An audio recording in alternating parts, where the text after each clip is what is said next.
Hello, everybody. Good afternoon. It's January 7th, 1:20 in the afternoon. My name is Diana. I I keep forgetting to introduce myself, so hopefully I'll try and say that every time. I have been thinking about something. Actually, I received an email from someone regarding this process that I do, and I thought I would read that out to you guys and then go into what I think is a way to address it. And he says, "Hi, Diana, my name is blank. John referred me to you, and I wanted to let you know, first of all, that I'm so sorry for everything that you've been through. I find your strength, humbleness, and commitment to putting yourself out there to help other survivors to be very awe-inspiring. You are a force to be reckoned with." And I'll just say thank you very much. I've been watching most of your videos on Rumble since John had sent me a link back in August. John is also my counselor coach, and he's been quite a blessing. I first saw him on Emma's podcast, and I had been through a few counselors, but no one seemed able to deal with complex trauma issues, so I never really made it very far. I contacted him and became a client this year. Quick background on me. I'm sure you have heard on Emma's podcast and maybe elsewhere about the GATE tag program kids. I was one of those. I have a huge gap in memory. I came from a Mormon bloodline family that I'm still trying to connect the dots on. But I have two great grandfathers on two parental lineages that were LDS church founders and Masons that built the first Mormon temples and created settlements. Abuse runs rampant through my family on the paternal side, and not surprisingly, is generational.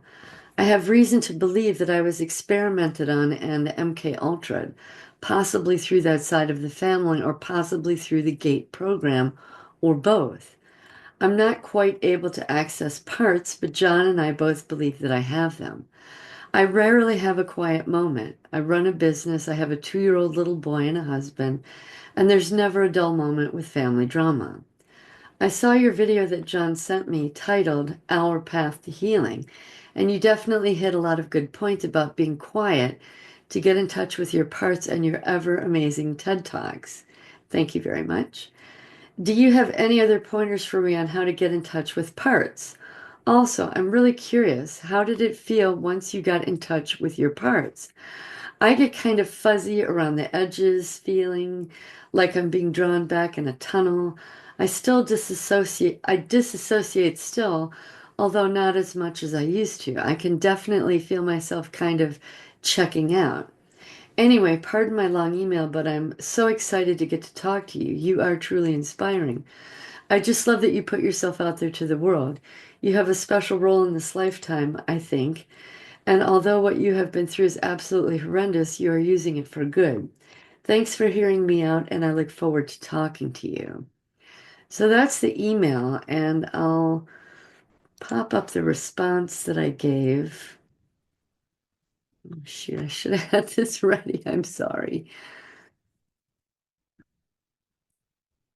Um, and so I got to thinking about that and how do you get in touch with parts?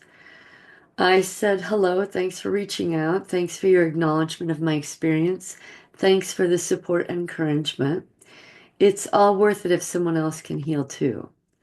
I've been thinking about your questions and about parts and how to get in touch with them. It's too much to email, too many nuances. I think a call would probably be more effective. Yes, the fuzzy around the edges is a sign a part from the past wants to take over. They are not sure if you're going to handle whatever it is and are getting ready to step in if you don't. For me, I get tired, spacey, zoned out, etc. As soon as the primary person handles things, that part then recedes and goes back to its deeper consciousness state. But if they are in conflict of how you are doing things, or if you are overly stressed, they can come back and take over and handle it the way they know worked for them, which may not be the best for you. But it was their strategy that was successful then and worked, so that's all they know. It's all in the situation and your levels of overwhelm. Give me a call and we can talk about it. And then I just ask her so we can arrange a time. And I haven't heard back from her, and that's fine.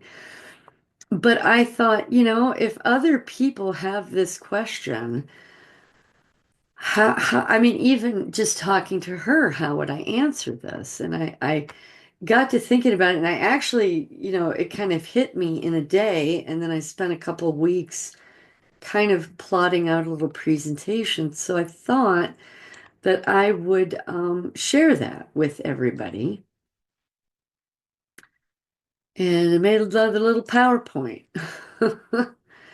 So the question is, how do you know if you have parts? Now, this reminded me of when I was, up until a year ago, I had no idea I had parts. I knew I had sexual abuse in my childhood.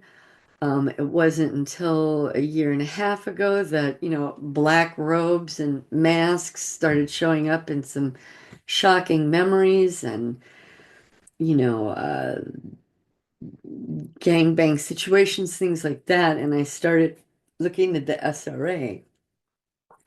And it wasn't until I found Jon Uhler that I, realized, okay, there's a thing called parts. And I suppose the first hurdle for me was to realize that, the old diagnosis name for it was called multiple personality disorder. And I'd learned that at the same time. And I thought, well, I don't have multiple personalities. I'm not Sally Field in the movie Sybil. No. But when I dug into it and found out what DID is, dissociative identity disorder, and that when you have a trauma, and the personality experiencing that trauma can't handle it, gets into overwhelm, it disassociates and splits your mind off, and you have a part. That was the first hurdle to get past, was okay, this thing exists, it's real, it's there. And the memories, images, and dreams that I was getting were parts showing me things, is what I ultimately discovered. So anyhow, throughout my journals, you hear me talk on and off about, well, does there have to be a trauma in order for a part to be created? And John was telling me, he says, well, only you can evaluate that. He said, and at different times, he said, and I agree with him here that I believe all people have parts. All of us do. All of us, whether you have trauma or not. And so I got to thinking, well, how do you figure that out? How do you know if you have parts? And like the emailer said to me, I know they are there, but how do I get to know them? Um, I know there was abuse, I just can't remember it. And I want to address this now if I can. And this reminds me of where I was, a year and a half, 2 years ago, and even 30 years ago. I knew there was sexual abuse, but I had no idea how to handle it and what that was. So, how do you get to know your parts? And I thought, well, there's different levels of consciousness, is what I have learned. This is Jon Uhler's chart. I have taken it and tweaked it a little bit. He and I were talking about it and said, these are just my best guesses, my assumptions from experience with people who have parts. But you're the one on the field. You're in the game. You're experiencing it. He said, change it, adjust it, see what works for you. So I spent, I don't know, maybe a few days just kind of farting around with this, and it seems to make sense to me. And so this area here is your conscious support team. These are things that you're consciously aware of, your God-given traits, your normal daily life with no pressures. And that would be emotional impact, a +1 to a +10. And I thought, well, how do we start off? We're born, we're an expression of God, we're created in his image. So we're spiritually trusting. And then what's the next thing that you experience? If your mother, your father, siblings if you have them, and after that, as you grow older, friends, so family and friends. And what do you do with them? You interact with them. You're playful, you have bonding, you love, and because you love them, you become helpful to them and you support them. And as you get older, you may have duties. You're dutiful. I have to clean my room as a little kid, or now that I'm older, I got to do the dishes, or etc. And as you get even older and you get into school, or college, you have obligations. You may now have your own car and you have to pay the bill. You have to go get a job. You've got to show up to work, whatever. And then as you're at work or any of these things, there's details you have to take care of in life. And so, and then you can become detached. Maybe you're getting bored or it's not challenging for you, whatever, you can detach.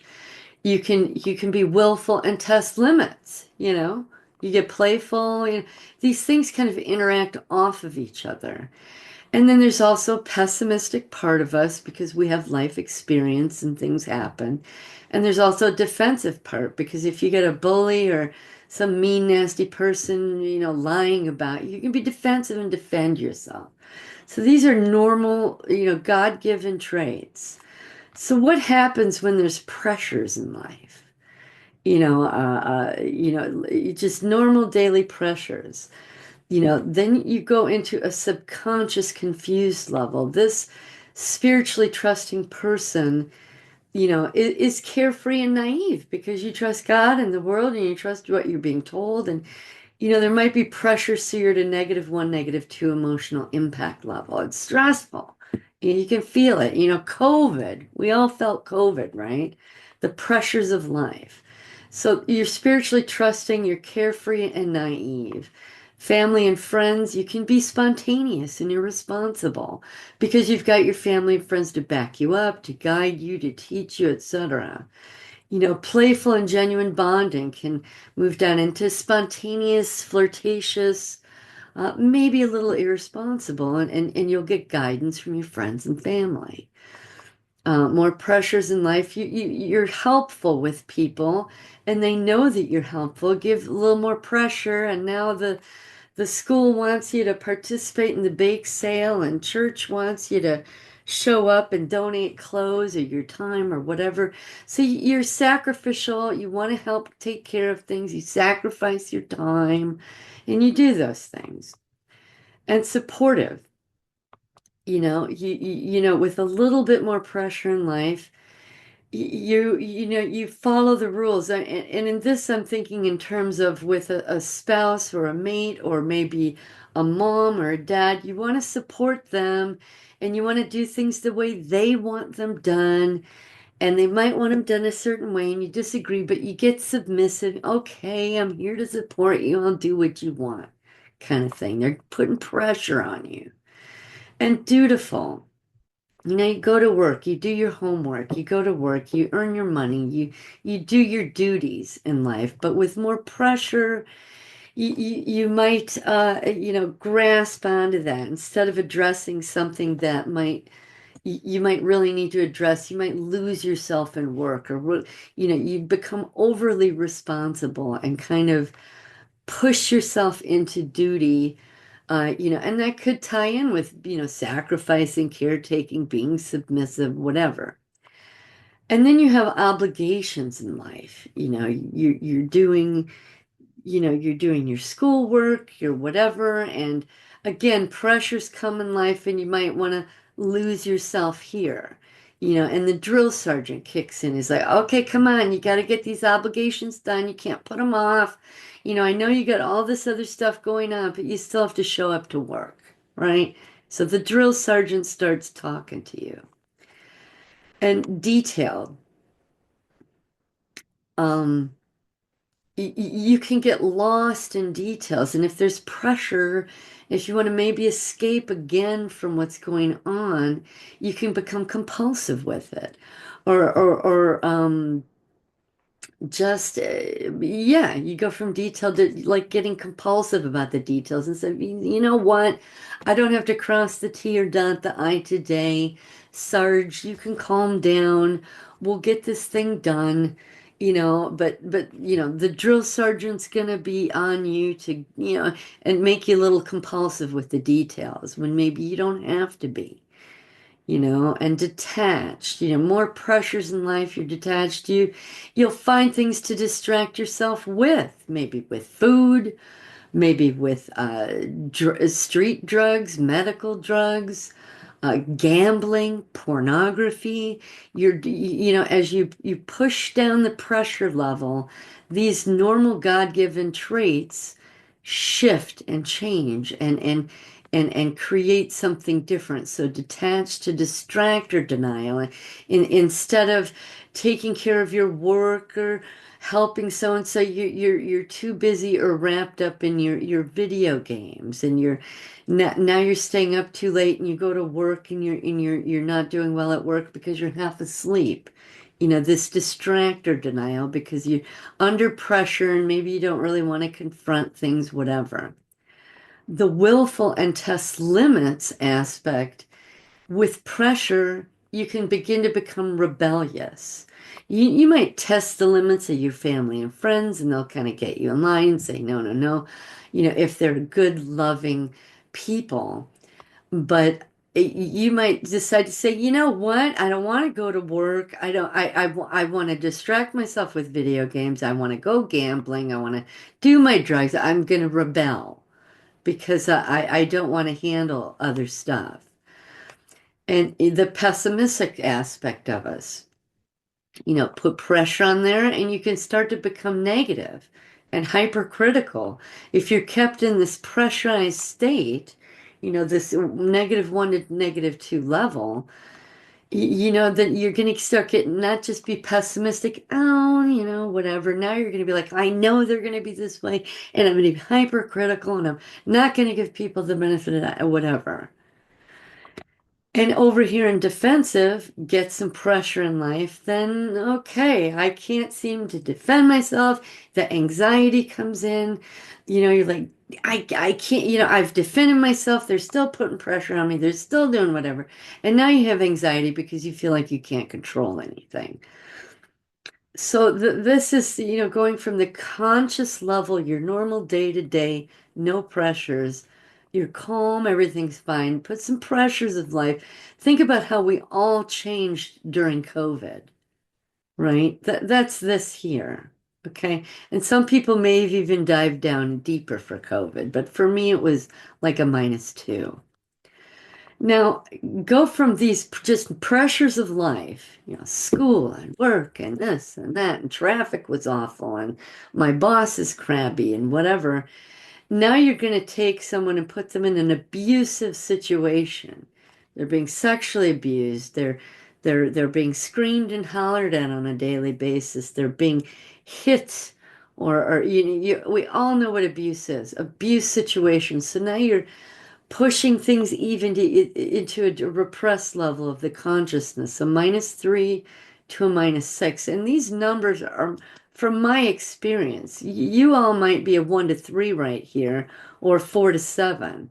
But this is just how the numbers worked for me and my parts.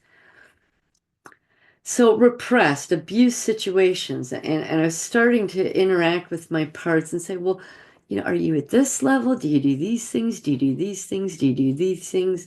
And that's how I could determine, were they a 3 or were they a 1 or were they a 7? So here we are, pressures of life. You start out spiritually trusting. You can be carefree and naive because you've got your family and friends to back you up. You can be a little irresponsible, but now you're in an abuse situation. And you want to trust God, you want to be carefree and naive, but bam, you're getting smacked across the face, or someone's raping you. You go into a confusion, and you don't know what to do. You're looking for guidance. It got, mom, dad, what's going on? What's happening here? I don't understand this. But if it's your mother, your father, your family who's doing those abusive things, you're going to stay in a level of confusion. And the guidance that you're going to get is to shut up, don't talk about it, hide your bruises, make up lies, etc. Okay? We'll go over here, family and friends. You can be spontaneous and irresponsible with them, and they'll guide you, whatever. But now take that into an abuse situation. You start to become desperate for connection, because I think for most of us, SRA survivors, and, sexual, I mean, unless you're being raped by a stranger, you want that desperate connection with your mother, your father, your grandmother, your sister, your cousin, whoever. And these people are abusing you, and you hate them for it, but they're your family. You're supposed to love your family. So I hate you, but don't leave me because you're dependent on them. You need food, water, shelter, clothing, you know, maybe the occasional kind word, but you become desperate for connection, right? So then the next slide, playful, genuine bonding. You can meet, maybe, this, I think of this in terms of playful in terms of with your family and also with a boyfriend, girlfriend, or your spouse. You can be flirtatious and irresponsible because they're going to keep you in line if you cross a line. But take that into an abusive situation, and particularly sexual abuse in SRA. Now you're going to be taught seductive sexual control. You're going to be taught how to be a sex slave, right? That's what this is. The next layer. So you go from helpful. Now you're sacrificing, you're caretaking, you're giving up your time. Now put that in an abusive situation and you're giving up your power entirely. You're sabotaging your own well-being. And it's not because you can control it. It's just the situation you're put into causes you to lose, causes you to be abused, causes you this. And parts are created that have this belief that let me self-sabotage, let me prevent my own success, let me, because whatever I do or say won't get me out of here, so I must deserve it. And if I deserve it, then why be successful? Or if I am successful, I'm going to sabotage it, right? And the next area is supportive. You want to support your family and friends and your church, the guy, normal conscious things. You get some pressure and okay, let me follow the rules, let me submit because you're whatever. Now put that in an abusive situation. You've got the abusers just hammering on you, you know, take this pain, take this abuse, uh, sabotage yourself, be sexual. I know you hate me, but you're never going to leave me. I'm the love of your life. I'm your father. You're never, and so you begin to align with the perps because of the pain and the trauma.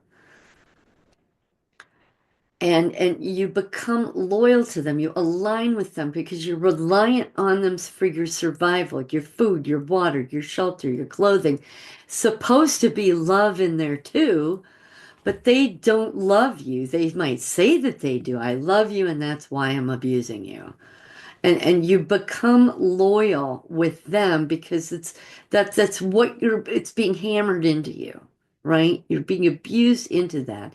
And you create a blind allegiance to them because you've learned to shut your mouth, you've learned to hide your bruises, you've learned, you got a front personality that's doing its thing.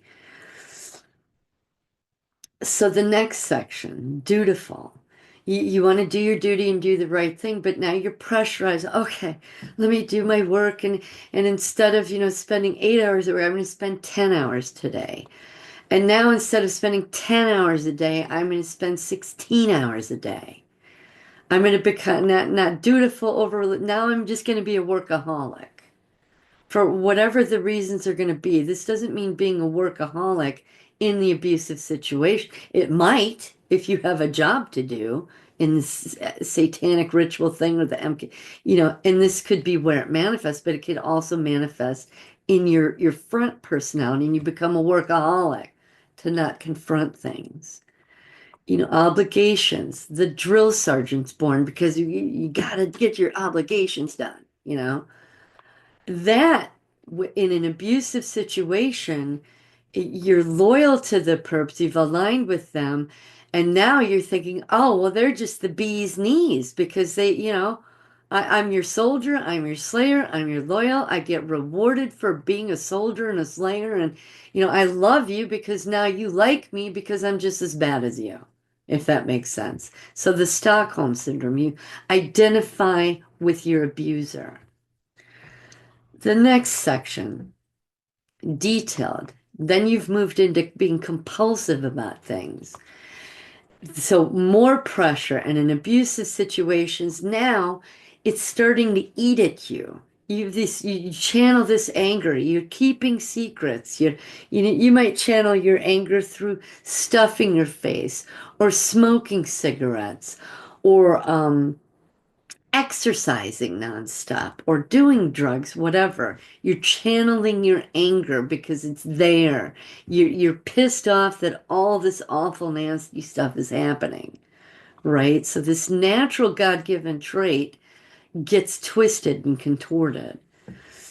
And then we'll go to detached. You're detached, you don't want to deal with it today, whatever.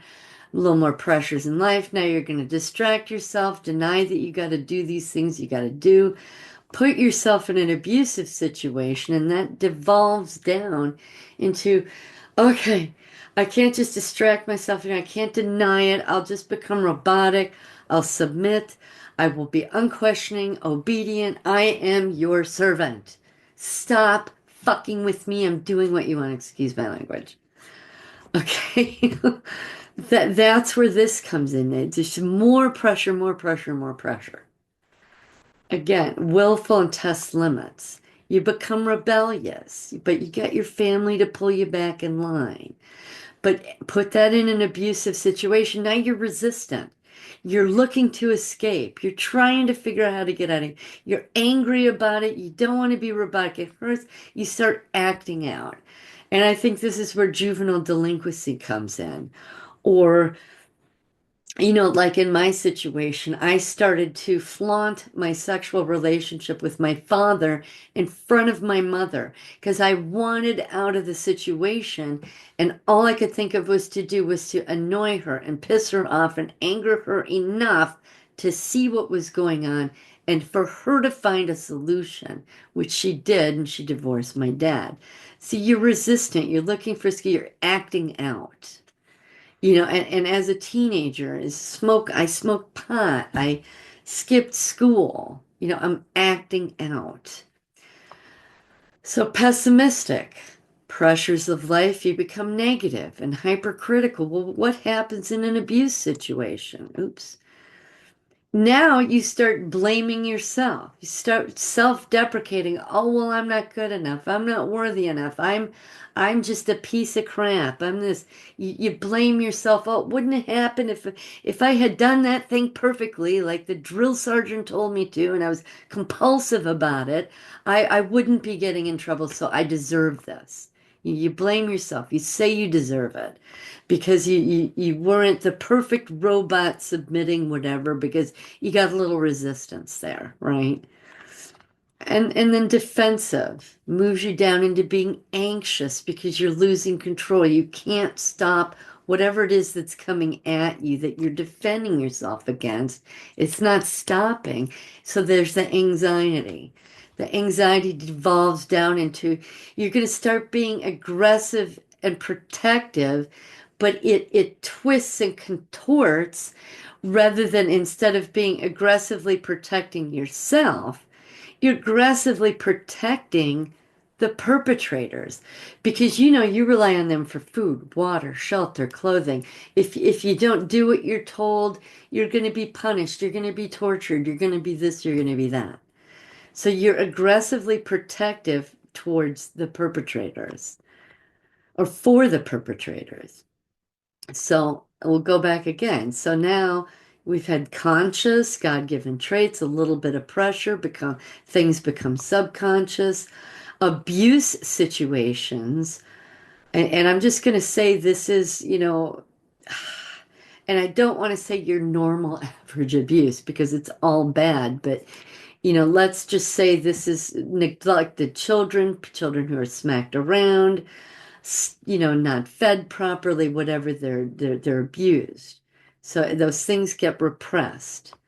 3 to 6s. Now, let's put this in a severe abuse scenario with ritualistic activity, right? The SRA, the MK Ultra. So now you're into -7 and -10s. So you've gone from spiritually trusting, you're carefree and naive. Then you're put in the situations where you're confused. You need guidance, but the guidance you're given is not right.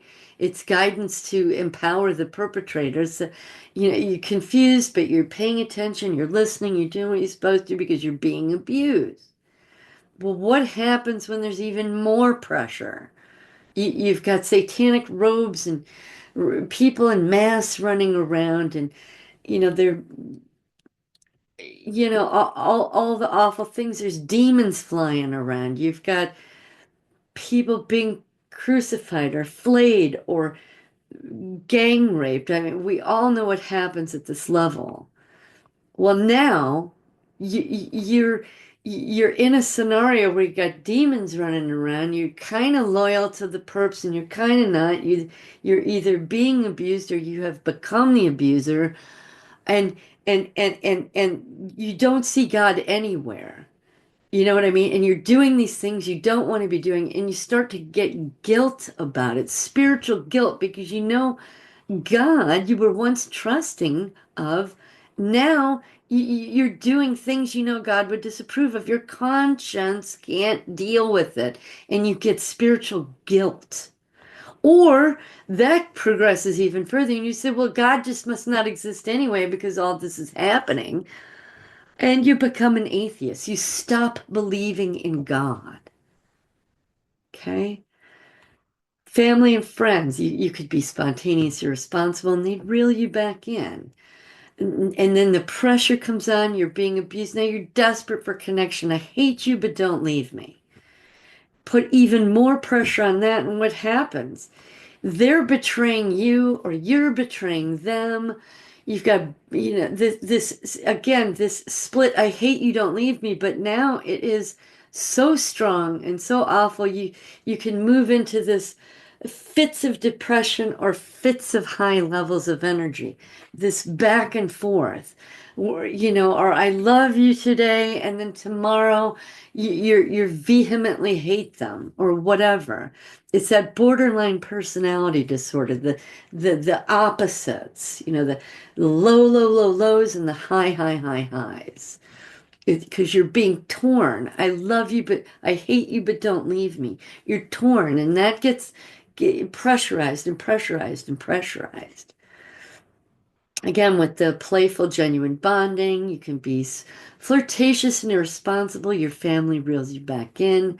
But now you're in an abusive situation. You learn to be this sexual being, and however young you are, you're trying to figure out how to make it work to your advantage. The seductive sexual control will pressurize that even more in an abusive situation. You're performing sexualized part. You become amoral because you think, oh, screw it. This has been going on so long. No one cares. They love the BDSM. Let me start whipping people or using this, using that. You're amoral. You want to stay in control. You become calculating, compulsive, self-anesthetizing, using sex as a way to get some sort of pleasure so that you can forget all the pain that's around you. Or, maybe you're doing massive amounts of drugs to be this sexual. It's the sex slave on steroids. Doesn't care anymore. Doesn't think God is around anymore. And if God's not around, well, then screw it. I'll just embrace this all the way. That's here. And then the helpful, moving down, okay, sacrifice, I'll help you out, but now more and more pressure and abuse, and now I can't be successful because I'm going to give up myself because it's kind of pointless if I try to defend myself, I get all this backlash, so I might just succumb. So let me get self-destructive. Let me blame myself, be protective, and just bite the bullet and believe what they tell me. That I'm a loser, I'm a whore, I'm a whatever, you don't believe in God, whatever. You just become self-destructive. And I'm thinking that this could be where the cutters are, the people who cut themselves or burn themselves or tear their hair out or, all those awful things. And supportive. Okay, so you start off supportive, okay, I'll follow your rules, submit to you and whatever is this light pressure. Now you're being abused and okay, I'll do what you say. I'll align with you. Whatever. And now pressurize that even more. You become trauma bonded, loyal, and protective of the purpose of Stockholm Syndrome. Same thing over here with your duties, the soldier slayer, but it has twisted and contorted from being supportive to now you'll just blindly support them without any, thought or conscience or whatever. So the trauma bonding, duty goes into being overly responsible, being into a workaholic. Well, what happens with the pressurized, the severe abuse? Well, now you're just obedient, you're just submissive, you're mechanical, you're numb. You've gone through this too many times. It's been too much. I'm just to shut down and do what I'm supposed to do. No thinking, no thought, no God, nothing, right? Obligation, moving into the drill sergeant, giving you pressure. Now you've got abuse situations. Okay, I'll be your soldier, I'll be your slayer, I'll be loyal to you. Give that severe abuse. Well, what happens there? If you're a soldier and a slayer and you're killing and you're doing your duty and you're chopping up people or whatever it is that you have to do, that stuff hurts the soul, it hurts the body, it hurts the mind. Well, you compartmentalize that pain. You just put it away. You say, no, I need to survive. This is your body memories, your parts with body memories. And all the parts are probably, body memories, but this is the one, it's pushing down things and compartmentalizing them. And so detailed, you become compulsive, you're channeling your anger, you're keeping the secrets, you got all these details you could tell, but you're not gonna because and now pressurize that even more. Self-harm. You're gonna follow orders because you might want to talk. The rebel might say, no, talk, talk, talk, talk, talk. But in this extreme environment, to talk is death. So rather than talk and be killed, you want to survive. That's the human condition to survive. Now you're going to get compulsive about things. Maybe you're cutting here. Maybe you're, uh, uh, you know, you self-harm, following orders. If your cult says to you, do X, Y, and Z, even though that it's going to be harmful, that you're going to do it, right? Because the alternative is probably death. And then detached, you're moving from being detached.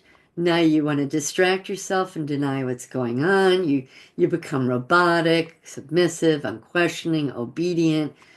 And then ultimately, you've got a front personality because you've disassociated, you've detached, you're in denial, you're distracting. So you can become publicly functional and socially appropriate and pretend like nothing's wrong, put on the act, have the front personality, be the A student in school, on 2 hours of sleep, etc. Okay? Willful and test limits. Then you become rebellious. Now you're resistant, looking for escape and acting out. Pressurize it even more.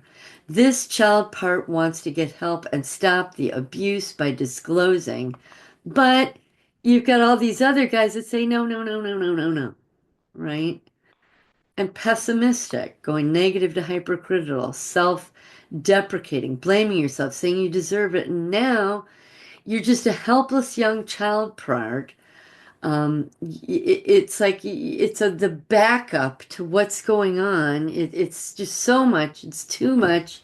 You know, you're moving through all these things and these abuses, and you need some way to comfort yourself, to comfort yourself, and maybe substance. So you might start stuffing with food.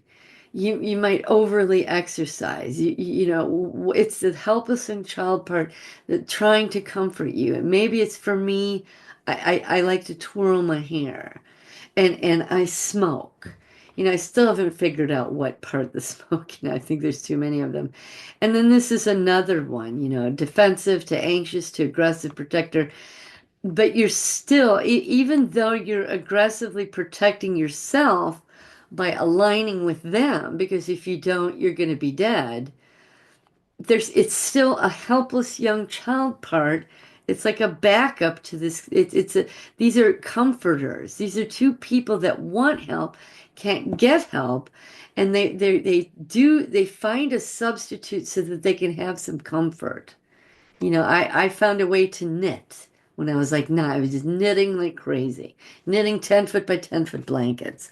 Just, it was a comfort to me. This could be substances, this could be drugs, this could be exercise, this could be gambling, this could be sex addiction, food, etc. So these are the consciousness levels that are present within a SRA MK Ultra survivor. And for me, I've discovered that I have a -10 to -20 level, and that's where the demonic influence comes in.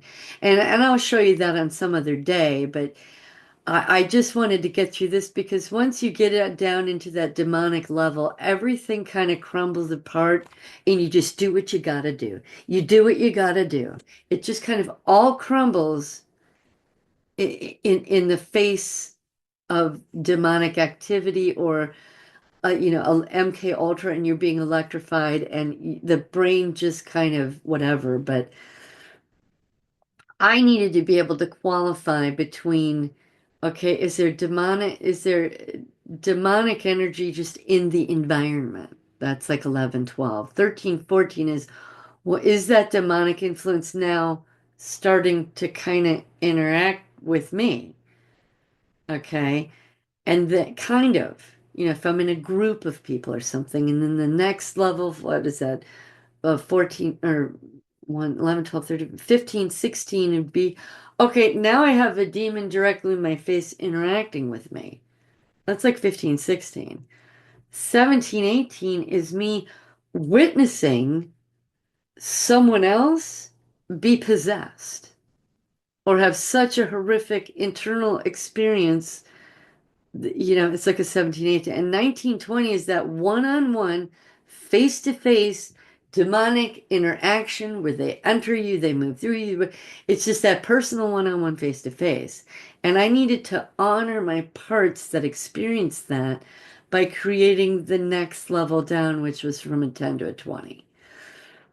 So, but I think that most people without that spiritual demonic inner experience are going to kind of be just stop here.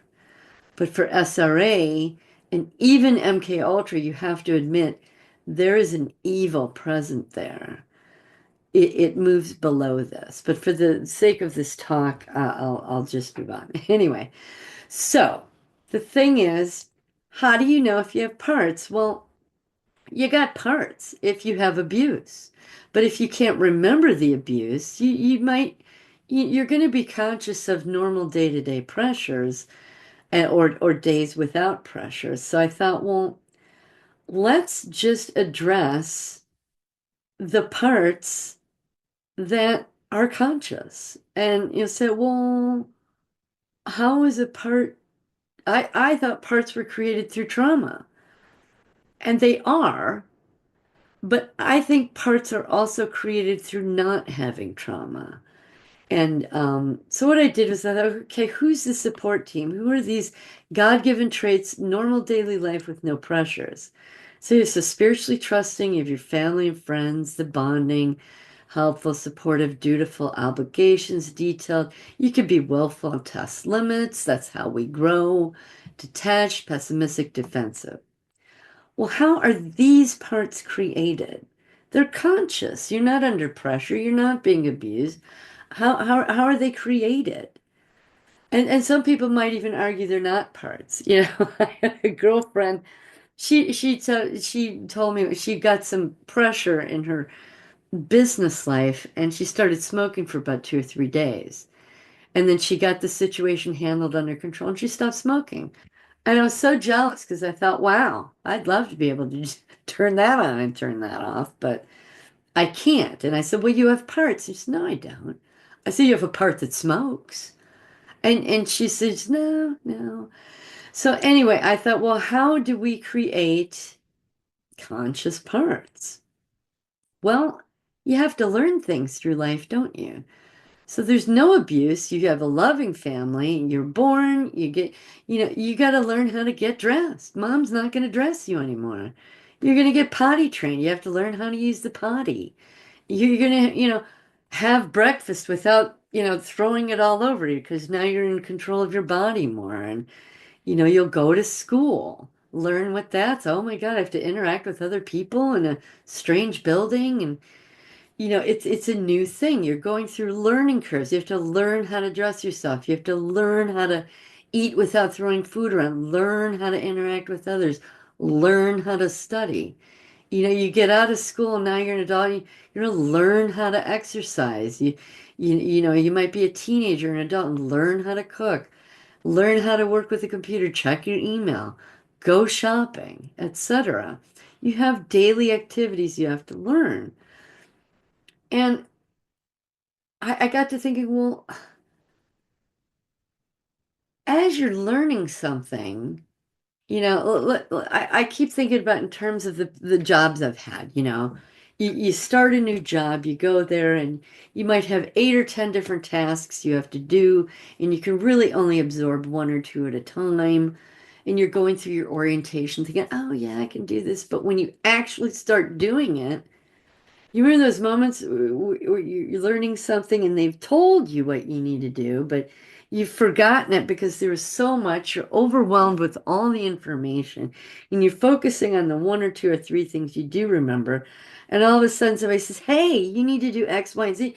And you're like, oh crap, I forgot. Right? And so you consciously make yourself to remember to do that thing. And then you consciously make yourself remember to do that. So you have the worker part. And I think that's where the parts are created when you have an overwhelm of information that you need to assimilate, and you can only do it part little bits by little bits at a time. Just like getting dressed, you have to put your socks on before your shoes. But a child might put their shoe on first and try to put the sock on over it, right? It's just that learning curve. And I think that's how parts are created in the conscious level, is through the learning curve. And I thought, well, what is an activity that we all have to learn to do? And I thought, you know what? We all have to learn to drive. So think about back to when you were learning how to drive. So you're a teenager now. All of a sudden, hey, my girlfriend is got her driver's permit, and her mom's taking her out. And mom, I want to start doing that. I want to be able to drive. And so first is broaching the subject, and then it's what? Okay, let's get you the book. Read the book. Figure out what's in the book. You need to know what's in the book. So you open up the book and you're like, holy crapola. What's all these signs and symbols? What's happening here? This is a little overwhelming. I know what a stop sign is, and this kind of makes sense, but what there, it's just you get a little overwhelmed. And so you stop and you take the time to read about what each one means. And you educate yourself, right? So you got that little learning curve. Okay, got that under my belt. And then they go, well, okay, what's this lane business? What is all this? And what are these lines? And and so you got to figure out what Okay, that's the center divider. And this is the crosswalk. Okay, and I'm on this side. I'm not over there. We drive on the right side of the road. And this is how you turn onto a one-way. And, you know, and this is how you turn right, when you're at a two-way stop. And so you're learning the lane. So you got that learning curve, right? And then all of a sudden now it's blind spots. What the heck is a blind spot? What does that even mean? And and you've never properly been in the car, or and you have, but you've never really thought, well, where can I not see? What's a blind spot? And a truck. Well, how is that even different? Isn't it all the same? You go through a learning curve with each aspect. And now, okay, so you've gone through the book, you've learned the signs and excuse me, the signs and symbols and blind spots and lanes and turning and all this information, right? So now your mom's like, okay, let's get you out on the road. And I love this picture because look at her eyes. She's just kind of a little spaced out, isn't she? Just a little dissociated, right? Her eyes are just a little glazed over. And mom's like, pay attention, check it out over there, right? I just love that picture when I found it. So you go through this phase, another learning curve where you're actually touching and feeling the device. And oh my God, the brakes do what? And that's the turn, it's the learning curves, that overwhelm of information that you haven't sorted out yet.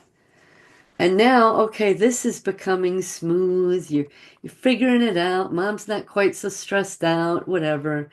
And you go to take your test, right? You do the written part, and now you're with a stranger. Oh my God, I've never driven with this guy before. I've only been with mom and dad. And so you're even more nervous, but you're giving it your best shot. And you make it. Oh my God, I passed the test. I made it right on. Yay. And you get your license, and you're very proud, right? So you've gone through all these learning curves, and you get to a level of competence where the state trusts you to drive a vehicle. You're old enough, and you've passed the test. Now it's like, oh wow, wait a minute. There's registrations and insurance, and what's all this? You have to learn the legal crap that you have to have with you when you're in your car, right? Mom's like, it's right here in the glove box. You get pulled over. This is what they're going to want to know, etc. Right? Oh my God, more information to remember. Okay. And now you're finally out there on your own. The first time ever. And holy crap, right? Do you remember that day? Holy crap. This is scary. But you're like, okay, I can do it. I can do it. I've passed the test. And now you're out on the road and holy crap, what's going on? I don't know how to get to X, Y, and Z because I don't even really know the map of the town. Now I got to open up maps and figure out what crap is. And mom told me to go to two lights and turn left and go to right, but I was listening to the radio and I missed it. And here's this GPS thing, and you got to learn how to read maps now, don't you? Figure out where your landmarks are, and the best way to get to somewhere. Instead of doing this, you figure it, oh, this is the easiest route because there's left traffic. So there's that learning curve.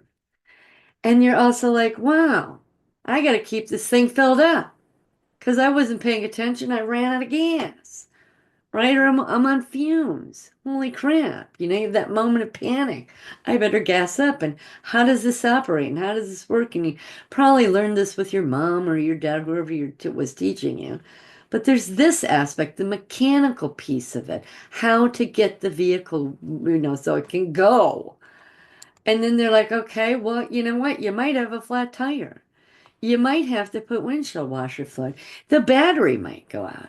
So you get that learning curve for all of this, right? And so you've got all these pieces to this pie. You're creating a part, one conscious part creation, all the different pieces, all the different things you had to learn to become a driver. right? What are the steps to get a license? Did you get your parents' permission? Did you read the manual? Did you practice driving with your permit? You're doing the license, driving alone. It's the learning curve. It's when you learn something new. And because it's conscious, it's right there. It's not repressed and forgotten about and suppressed, you know. So that's what this is. It's the learning curve. You go from an unconscious incompetence. You don't even know you don't know, right? You get some awareness. Oh, I want to learn how to drive. You start learning, looking in the book, and now you know that you don't know. Before you didn't know, but now you know you don't know. Oops. And you start learning and changing, and people help you and assist you, and now you're conscious and you're driving on your own. You have a level of competence, and then you become so good at it. We've all become so good at driving that we can actually space out and disassociate while we're driving, right? Right? You become unconscious of that skill because you've done it so much and you know how to do it so well, you don't have to think about it anymore, right? So that's how we learn. And I thought, well, where would a part creation be here? Right here. You don't know what you don't know. It's this aha awareness. I want to learn how to be a photographer. I want to learn how to drive a car. I want to learn how to draw or ride a horse. Whatever skill it is, this is where you consciously decide, I want to learn something. I want to incorporate that into who I am, even if it's just a hobby, right? And you learn, you become competent, and you can do it so well you don't have to think about it, right?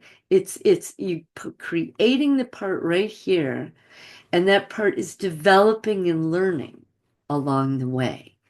You have just created the part called the driver, right? You are now a competent, comfortable, happy driver, no pressure. Well, the pressure of traffic, obviously, but we all learn how to deal with that. You know, the jack butt that's cutting you off or whatever, but you learn how to not let it bother you. Hopefully, you do. So this is the part called driver. You have consciously created a skill. My thesis, I'm going to put it out there. I suggest to you that each skill you have is a part. And there's a lot of parts in this, isn't it? So I got to thinking, well, what are mine? And I've done this all along the way. And I think it was around June, May and June. I started working with John in April, but by May and June, I'm realizing, well, I've got a gardener part that I call plant. I've got a wife part that I call willow. I have a cook part that I call faith. Faith, because I need to have faith in my cooking. I don't want to cook. All these parts. And so I thought, well, those are all the parts that are at positive consciousness level. So let me sort out all my positive people. Here's the age right here. And here is the consciousness level, anywhere from a 1 to a 10. Um, I know that I have dreams and I've actively sought throughout my life to understand my dreams, and that's this part. I don't mind cleaning my house. I enjoy it. I love when I'm done cleaning house, just the feeling I get that this is Cassie. Working with paper. Do you remember when you first went to kindergarten or someone first gave you a piece of paper and a crayon and you're like, what is this thing? And you can't differentiate a paper from the wall when you're little, but your mom teaches you, no, you have to do it on the paper. Well, you learn what paper is, and then you go to kindergarten, you're not scribbling anymore, and you're writing. You've learned what paper and writing or painting or whatever is. And my paper, or my Piper is her new name, has evolved into using the computer because we don't use paper anymore. We use Word documents. So those parts evolve over time. They continuously are learning. A part that loves to put puzzles together, a part that likes to learn and grow, The school, the teacher's pet, the one that loves stuffed animals as a little girl, the part that had to learn how to swim, the part that learned how to interact with a pet, that you don't yank on their ears, when you're a little child, and you don't hit them because you don't want to hurt them. It's like another person. You're taught how to interact with animals, a pet, or if it's a fish, you learn not to pour soda in the water, whatever. And moneymaker, how to handle money, how to knit. These are my conscious parts that have positive experiences. They're things that I learned. They're all of my different jobs. This was when I was in the army. This is rock climbing. This is hiking in the desert. This is learning Reiki, crystals, um, working in a yogurt shop. This is learning how to trust my gut, my intuition. This is learning. I grew up with dogs and now I got cats. Whole different creature for a pet, right? Rollerblading, having my own business, working at Blockbuster or Best Buy, um, you know, organizing, working in an office instead of retail, whole different animal, being a stepmom, learning how to do Alan's transcripts, being a wife, you know, decorating. Another cat who had a very different personality. Learning, I love doing my nails. I have a part called nails that has evolved over 20 years. Riding a bike outside. Oh my goodness. Try riding in the streets, people. It's a learning curve, and then I had to switch to learning to ride indoors on a trainer, you know, um, taking care of plants, taking care of my dog, cooking, learning how to make a video and post it on YouTube. Quite the learning curve, as you all have observed over time. I'm getting better at it. Um, you know, Beating on TED, it's a new form of exercise, and it's also an emotional, mental, and spiritual healing process. TED is a whole nother part in me now. And Jesus being baptized and learning what's a Christian, what's not a Christian, what should I do and not do, and when should I pray and how should I? It's all been a learning curve.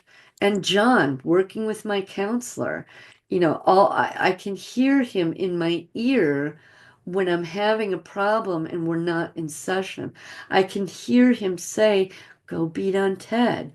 Or what is forgiveness and what's not forgiveness? Or how do you create boundaries? How do when do you know you need boundaries? All these things, all these voices you hear in your head, you are consciously and all it sounds is your thoughts through the day, right? They each have a different space. One part could be half of these qualities. Another part could have just one quality, it's defensive. Another part could be helpful and detailed and supportive and family and friends, but not believe in God, right? Each part has its own identity. And I thought, well, okay, let me back up a bit. Here's how my day starts. I wake up. First thing I do, I wash my face, to clean the crap out of your eyes and whatever. Then I go open the curtains because I like the sunshine. Then I make my bed. Then I go out to the kitchen, make the coffee and the tea. I don't drink coffee, I have tea. My husband has coffee. Then might need to go to the bathroom. Then I sit down and my husband and I sit and have coffee, tea for half hour until he goes to work. And while I'm sitting there, I'm thinking about, okay, I need to get his lunchbox ready. What am I going to put in the lunch? Am I going to make him a sandwich? I'm going to send him off with soup. Is he going to get leftovers today? These are just the thoughts running through my head, but what they are the different parts talking to each other, right? I've got the family and friends, my husband, but I want to be helpful and pack his lunch for him. I want to support him and make sure he's got his uh, carnation breakfast drink because he won't take vitamins. So I figure he can drink his vitamins, right? I want to be helpful, supportive, you know. And if I'm also sitting there enough time, I'm thinking, oh, that plant looks wilty. Let me get up and get some water. And I know my watering days are on Sunday and Wednesday, but I'm gonna just, this one just looks a little sad. So the plant part comes in because I'm just looking around, noticing, oh, that plant is wilty. Let me go get some. Even though it's all your voice, the same voice, you have learned how to move in and out of these parts all day long. And then say I have work to do. I say, okay, my husband's gone off to work. I'm now, because I want to be a good Christian now, when he leaves work and I shut the door, I sit down and I say a prayer to God to watch over and protect him through the day and to protect his travels and his vehicle and the whole thing, because he works in a kind of a dangerous industry. Never used to do that before. So the wife part is interacting with the Christian part, the Jesus part, right? Who was just dealing with the cook part. Got to get him his lunch, his food. So all the parts are interacting and bouncing around. So he goes off to work. I'll say, okay, I got to get to work. So video, the part I call video, or Violet now, she comes into the office and cranks up the computer. Well, so I don't have computer problems. The Jesus part pops and says, okay, remember, let's say a prayer over the computer before we turn it on, that God protects our equipment. Because as you know, all of us video makers know, we come under spiritual attack and they love to break our equipment, right? So you're bound, and then as I'm working, I'm like, oh crap, I forgot I need to pay this bill today, or I need to do the bills, or I have to go to the bank. So Moneymaker pops in her head and says, you know what, take a half an hour, just run to the bank, come back. So all day long you're moving in and out of parts smooth, hopefully smoothly and easily. And maybe you have had a, you know, you'll notice the spiritually trusting, you know, these can interact and move in any way. I was just throwing some lines in here so that you could see the defensive part. This is what I've discovered. These parts tend to hang out with each other and work pretty smoothly. And these parts tend to hang out with each other and work pretty smoothly. And sometimes they can connect and bebop. You know, I want to be willful and test my limits and see if I can, you know, get a promotion at work. Or be willful and test limits and not go to work, right? So they can work with you or against you. And then the detached, I thought, well, you could detach from any one of these areas and just say, you know what? I'm fried. I need to take the day off and take a bubble bath and think about nothing. And then the next day you're rejuvenated and you go back to work. But some people kind of get stuck here, don't they? Play video games for 8 hours a day and don't go to work and whatever. So you're moving in and out of your parts all day. And hopefully, you've created an organizational structure and routines in your life that works. And you might have created a routine that it's kind of got some hiccups in it. And you step back and you know what? Maybe if I do this, the third thing in the morning instead of the fifth thing in the morning, I won't have to walk across the house so many times, right? I had these jobs like at Best Buy. You all know how big those stores are. Well, and when I started working there, I would jot down all the little tasks I had to do and the timings with which I had to do them. And I realized, well, I need to make a checklist so that all I have to do is walk around the store in one big circle once or twice before the store opens and get all my tasks done. But when I first started, I didn't know where things were, how they were, whatever. And I'm bouncing back and forth, walking across the store 1,000 times. And I finally was like, oh my God, you know, this is ridiculous. I need to do this before I do that. I need, so you organize your time to make things smoother for you. So that's an organizer part. Um, or even at work. You're learning your job, and like I was in retail and food service and I was a manager or supervisor, there would always come a point when things would get busy and you'd have to jump on a register. A good manager will do that. Selfish, lazy ones will not. They'll stand there like this and watch the line and watch all the people in line hate you because you're not fixing anything. And I didn't like that. I'm like, I'm going to jump on the register and open up a line here, get the line gone, and then I can go do something else. So you move in and out of your parts all day long, your conscious parts. And sometimes I believe also some of the subconscious parts, which I don't have on here. Negative ones, negative twos, you got some pressure, your boss needs this report by such and such a time. And okay, so the dutiful person jumps in and takes care of it. So, uh, you know, that's what happens. That's a day in the life. You are bouncing back and forth through all these different things you've learned through life, how to get dressed, how to brush your teeth, how to cook, what you have to do at work, how to do it, how to drive, all that. It's all you. It's all different pieces and parts that you have learned that make up you.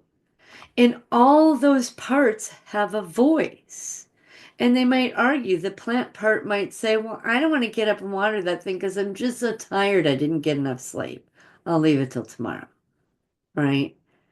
And the plants are saying, but no, look how wilty it is. If we wait till tomorrow, it's going to be even worse. Right? So there could be conflict between them. Um, so the parts of you, I suggest you I guess this is my answer to the woman who wrote me the email. How do you know and get in touch with your parts? And I know that she's referring to the deeper level subconscious, repressed, wounded kids' parts. I get that. But why not just start with the ones you already know, right? Just get the ones that you already know. Just think about them, identify them, write them down, think about how they were created. It's about, sit down and organize them. You have spiritual piece, separate the puzzle pieces. How do you go about putting a puzzle together? This is the puzzle of your life, the puzzle of your memories, remembering your life. And we got big holes there. We don't know what's going on. So why not just sort the pieces out, the ones that you know already? Start there. You have spiritual parts, you have your home and your extended family, your husband or your mom and dad or whatever. You have friends, work, skills, study or play, hobbies. Just sort them out. Like I said, I've got, what was that, 46 different, 47 conscious parts. And honestly, I think there's more. I just haven't had time to find them. But if figure out your 5 or 10. And if you're a mother, you definitely have a mother part. Think about the learning curve involved with that. First, just learning that you're pregnant. You're either super excited or super shocked. That's an emotional impact. You're pregnant. Oh my God, what do you got to get the pregnancy? Well, first you figure out you're not bleeding anymore. Then you get the pregnancy test. Then you go to the doctor. Everything's confirmed. And now you got a first trimester, a second trimester, and then the baby's born. And now you got to buy stuff. And a mother part has 1,000 things they have to learn, right? That is a part, the mom part, or whatever you want to call it. But just start sorting out the pieces that you are aware of. Just sort them out, the conscious ones. Start there. And what's going to happen? Now, in this consciousness level, Jon Uhler has explained this in an interview with Emma, that all the parts underneath know what's going on above them.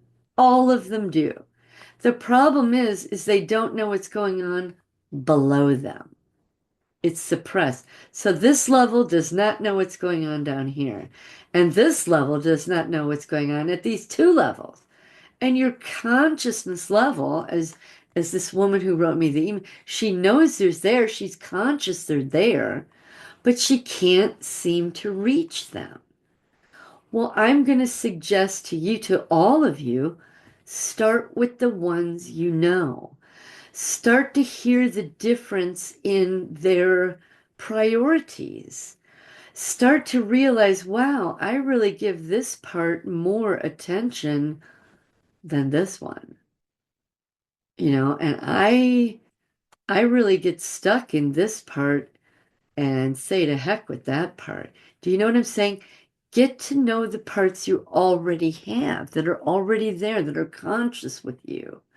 They're all you, yes, and they're all conscious. They were all created at different times. They all have different names. They all have different experiences, different emotional impact levels. Like I'm sure giving birth is like I hope is a positive 10, or maybe the birth part is a like I'll make it -5, but holding that baby in your arms for the first time is the 10. Get to know the parts that are already there. And what happens, because every part underneath knows what's going on above it, they're going to watch you and see how you interact with and deal with these parts. Like if you ignore or deny that you're pessimistic and you really are, well, they're going to say, she's going to deny you. I'm not even going to bother with her. Or if you just want to stay detached forever and not confront this at all, it's never, none of them are going to show their head. Or if you are all about spirituality and all about that and ignore obligations or duties or whatever, the ones below know what's going on at the top conscious level. They can see all of it. The problem is we at this level cannot see down. These guys cannot see these guys cannot see these guys who cannot see these guys who cannot see these guys who cannot see the demonic stuff or the Christ stuff. So as you're interacting with and writing down and uh, um, just separating out the pieces of the puzzle, who are you? What are you? How many parts are there to you? These guys down there are going to notice. And if you take the time to interact with, okay, I know I'm defensive. I don't want to admit it. Let me figure out how, what, where, when, and why. And you take the time, these guys down here are going to go, wow, she's never done that before. She's never paid attention. She's never gone out of her way to. Maybe you'll take the time and educate this defensive part that when somebody says X, Y, and Z that really triggers you and you get defensive, that maybe you're misinterpreting the word or whatever. It's about teaching them what they don't know and making them stronger, more mature, more responsive. And as you take care of these are your children. And I'm going to suggest to all of you out there who have young children, like this woman in the email, that as you're loving and holding and caring for your 2-year-old little boy, and loving and caring and taking care of your husband, and working hard and taking care of your business, you need to do the same thing for each one of those little babies inside of you. And yeah, these are conscious ones. But maybe you have a spiritual part of you that you've put to the side for a long time, and maybe you just read 2 pages of the Bible each evening and develop that. It might take you 10 years to read the Bible, but who cares? You're giving it time and attention, or Just different things, detailed. Maybe you're not a detailed person you'd like to be, or maybe you're not organized, and that cluttered closet and those cluttered drawers, just kind of cause frustration in your life, and you can't find that darn thing that you have, and you're pessimistic, and you get mad. Well, maybe once a week you organize one drawer per week. Well, how big is a drawer? You spend 10 or 15 minutes every week and you organize a drawer. And now all of a sudden you've straightened out, after the course of weeks or months, you've straightened out your entire house. Check it out. I'm not frustrated anymore. My frustration's not going to trigger my pet. You know what I'm saying? So, for the different parts in your life, and there's only 12 here, and you've seen that I have 47.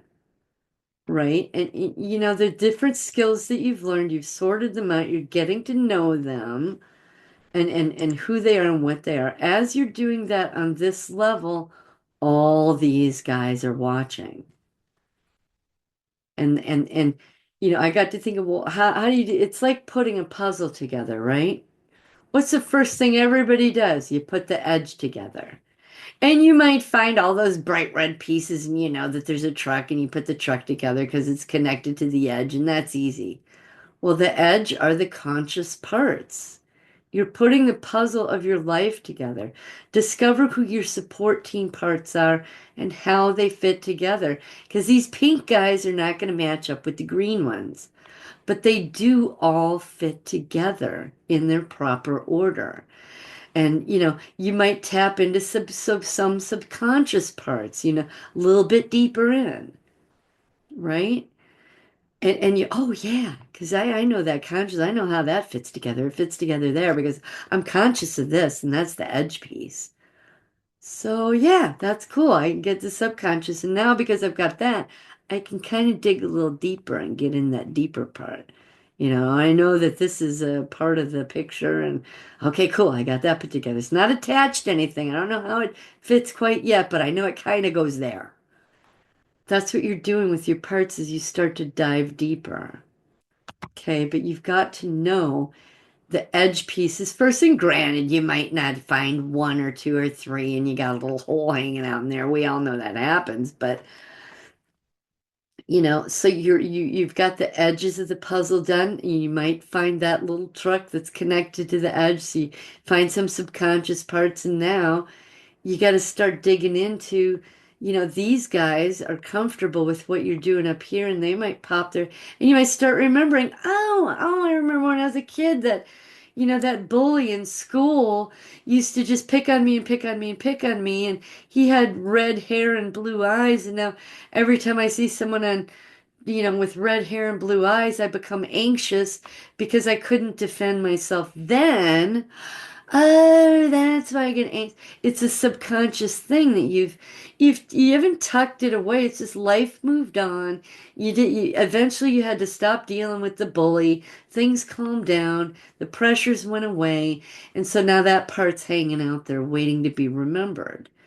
And so that is the truck that attaches to the conscious thing, if that makes sense. I hope it makes sense. And so you're going to the next level, okay? You're going to start learning some of these guys. Maybe not all of them, but some of them. The truck that's attached to the edge. Now, okay, well, I'm putting this puzzle together. I got the edge piece. I got the guy connected to, the piano. I could put him together. And okay, I know the guy is connected with the piano, and the violin goes with the guy. And because, the thing is with our memories, we don't have the picture on the box to look at, right? So for us, it's a little different, but you might be able to put the violin together and it's just sitting off to the side, but it's there. You recognize it. It's real. You might be able to put the girl. I think this is a her. The deeper end details are going to start to fill in, right? You're going to start to connect. Oh, this experience here, the piano. connected with this, all this. Oh, I always remembered that, but I didn't know it was connected to this, which, oh my goodness, yeah, this guy. And that was really awful. And you might start having some pretty awful dreams or images.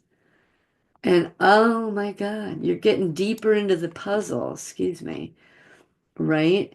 So now that you've got the edge pieces, you've got the pieces that you can clearly see that weren't so bad, but then wow, there was abuse because the parts here say, wow, she's handling these guys and being nice and kind and giving them existence and validity, and she's not telling them they're liars. She's writing it down in a journal, and these guys were comfortable because she was not good and healthy and, was supportive and comforting with them. Wow, I think I could pop my head up now.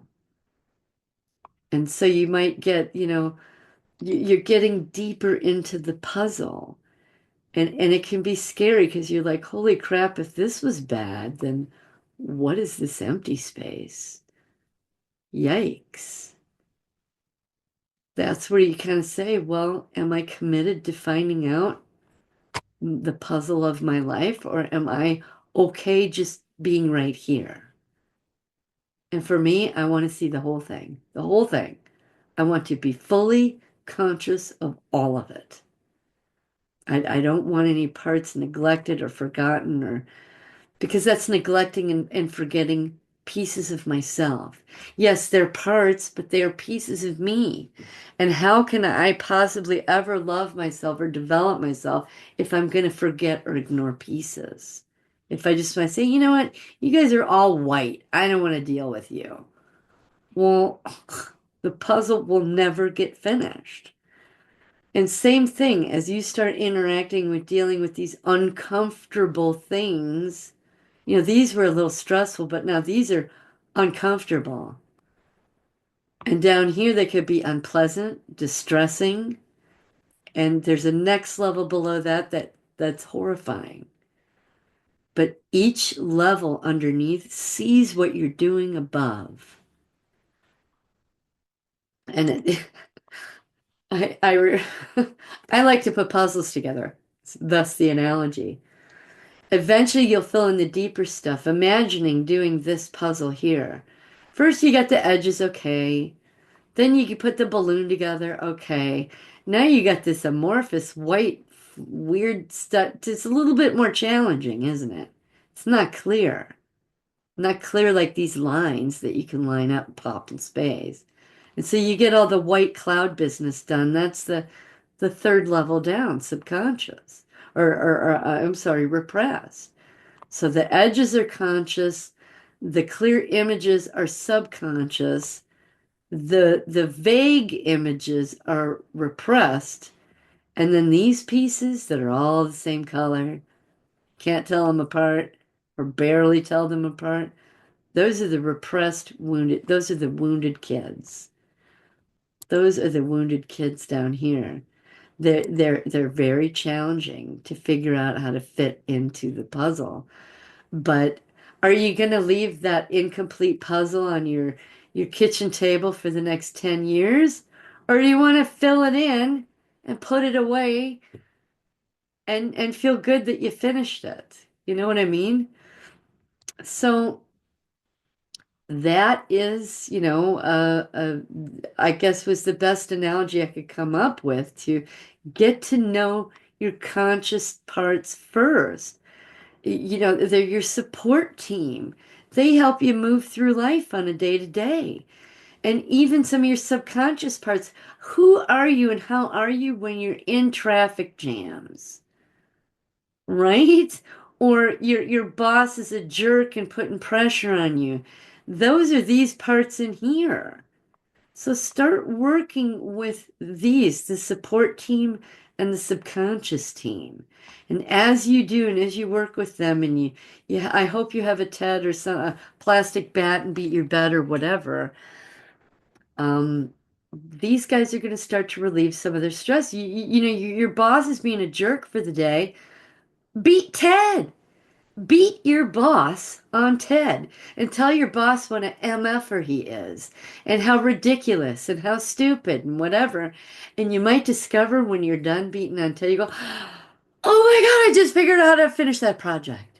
I just had an aha because you've relieved the stress and pressure associated with the jerk who's pushing it on you.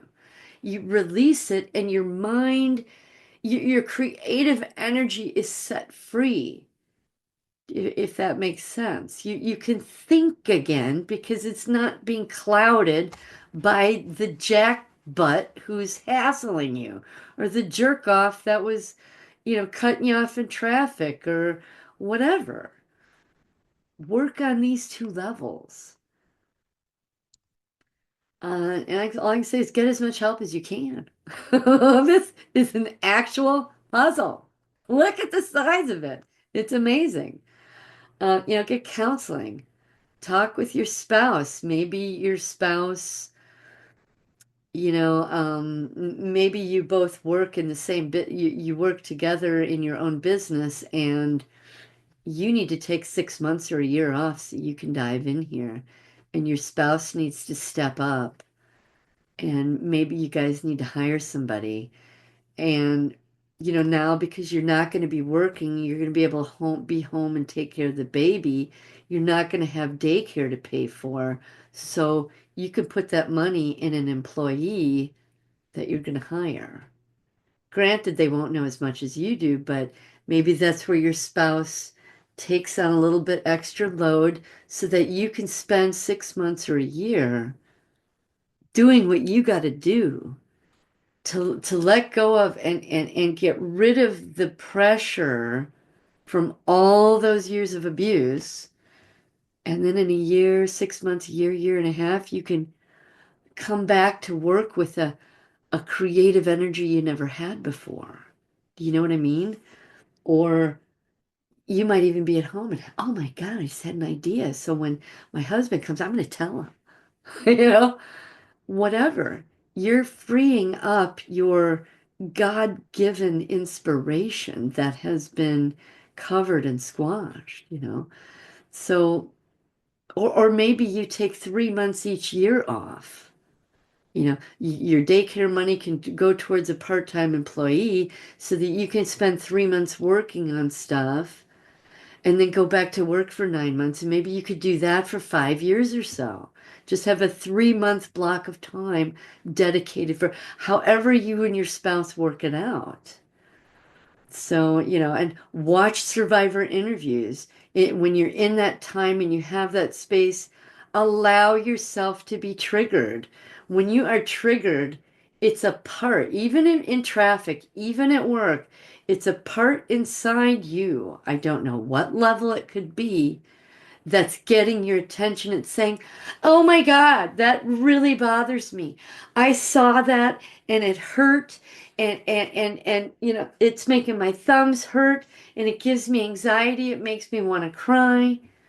Trigger yourself so that you can find that that part's going to pop its head up and you, wow, okay, let me write that down in my journal. I might not know where it was in time or who was involved, but you know what? I have a part that absolutely hates that building. I have a part that cannot eat cheese. I have a part that absolutely cannot drink water all day because I need something sweet because I hate the taste in my mouth. Those triggers are parts getting your attention. Listen to them. And eventually, you'll figure out the puzzle of you, all your pieces, all your parts, how they fit together, in what order they came, what their purpose was, and you put it together. You're fully conscious of all of it. The complete and fully conscious you. You're the CEO of all your people, your peeps. Like, I don't call them I call them my peeps, my people. They're my people. and it's you. Eventually, you figure out the puzzle of your life, of you, your history, your memory. And yes, along the way, it will hurt. It will confuse you. It will try to sabotage you. It will perplex you, frustrate you, all of it. But wouldn't you rather be in control and know all of it than not? Because that's where you're at now. You don't know. I want to know.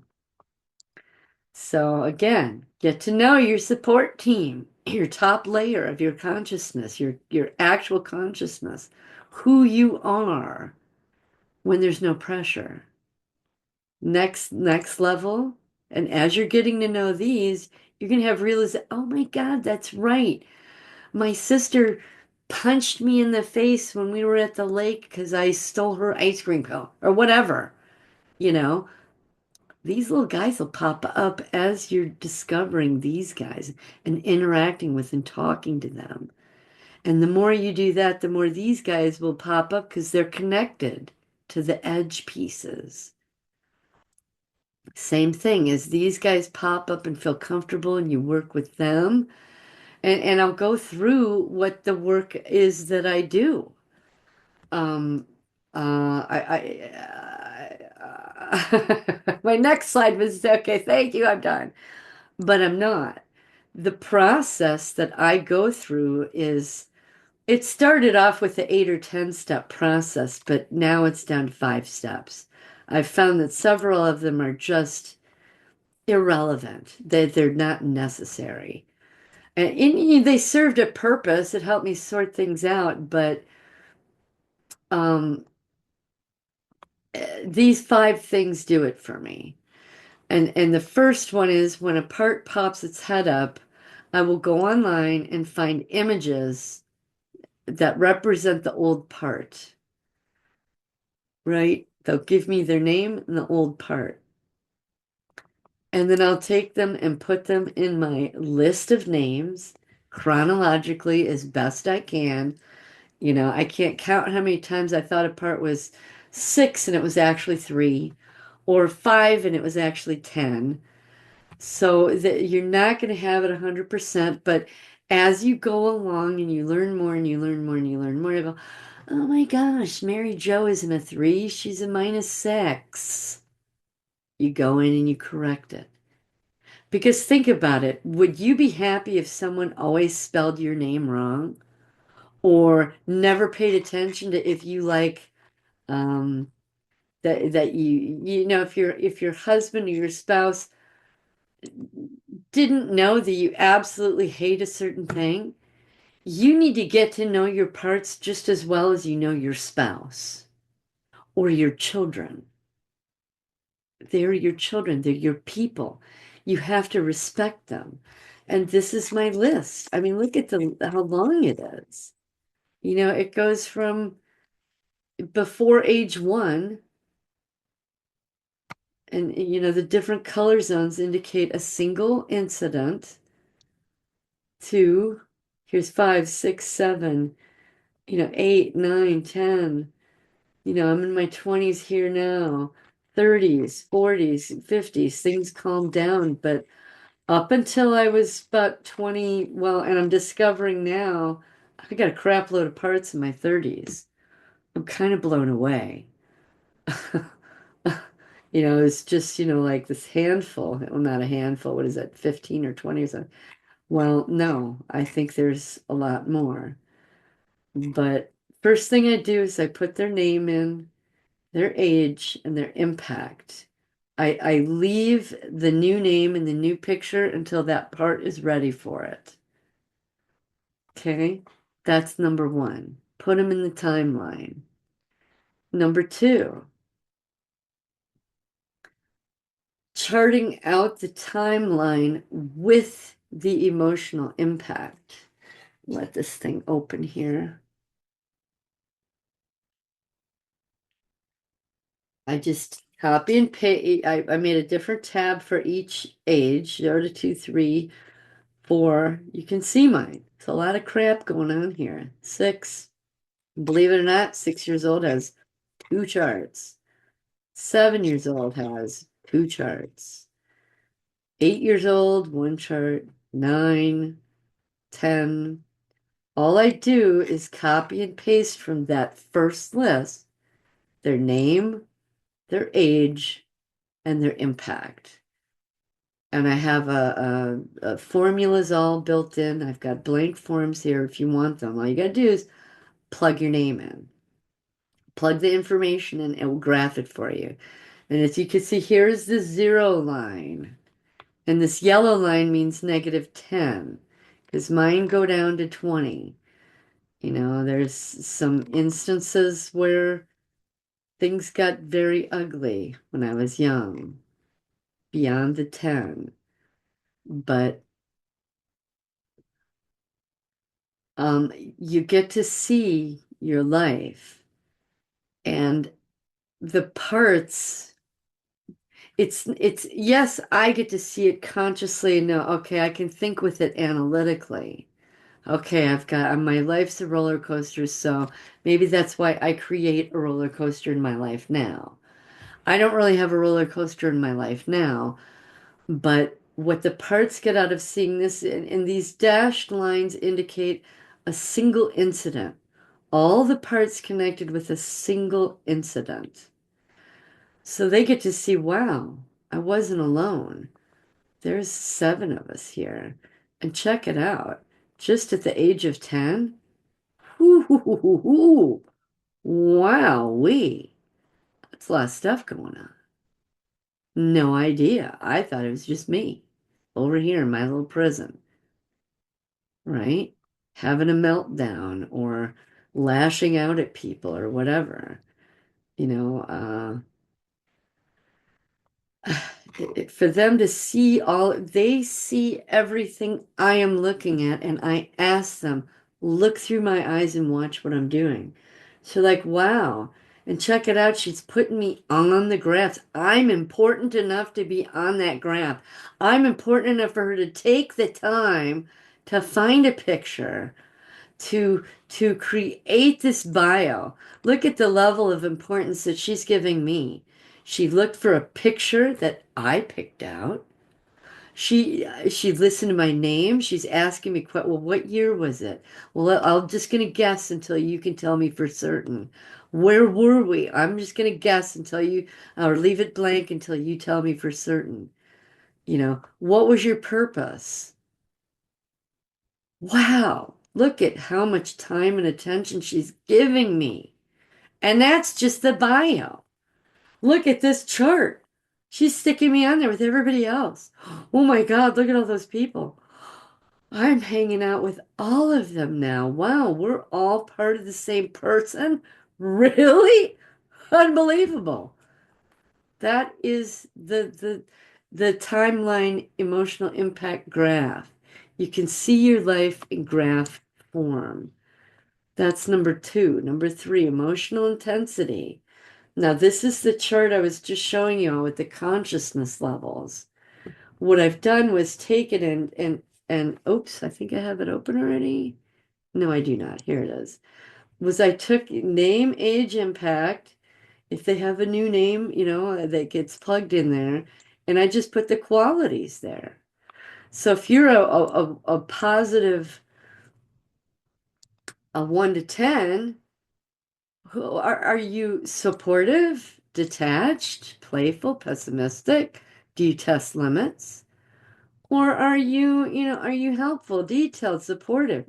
And I just go through and I say, okay, Rain, Reiki, I'll use both names. I tend to address the old name because they are more in touch with that moment of time. And I say, okay, you know, Krista, are you spiritually trusting? She go, uh-huh, uh-huh. No, uh-huh, no. Uh, and I try not to dwell on it or spend too much time. I just, okay, okay. And I'll just have this need to put it there. And the part might ask you, well, what does obligation mean? And you'll tell them, oops, I don't want to screw that up. Sorry, my little poop. Oh, Jews. Sorry, my little people. And when I make a mistake like that, I'm sure to correct it because it's important to them. They don't want their name misspelled. They don't want you the things that you don't like done to you, they don't like done to them. So if you've got a typo in here, correct it. They are important enough to have their name spelled right. So just okay. And because I know these qualities so much and I've gone through them a million times with, I have over 550 parts now. I can do it pretty much at this level.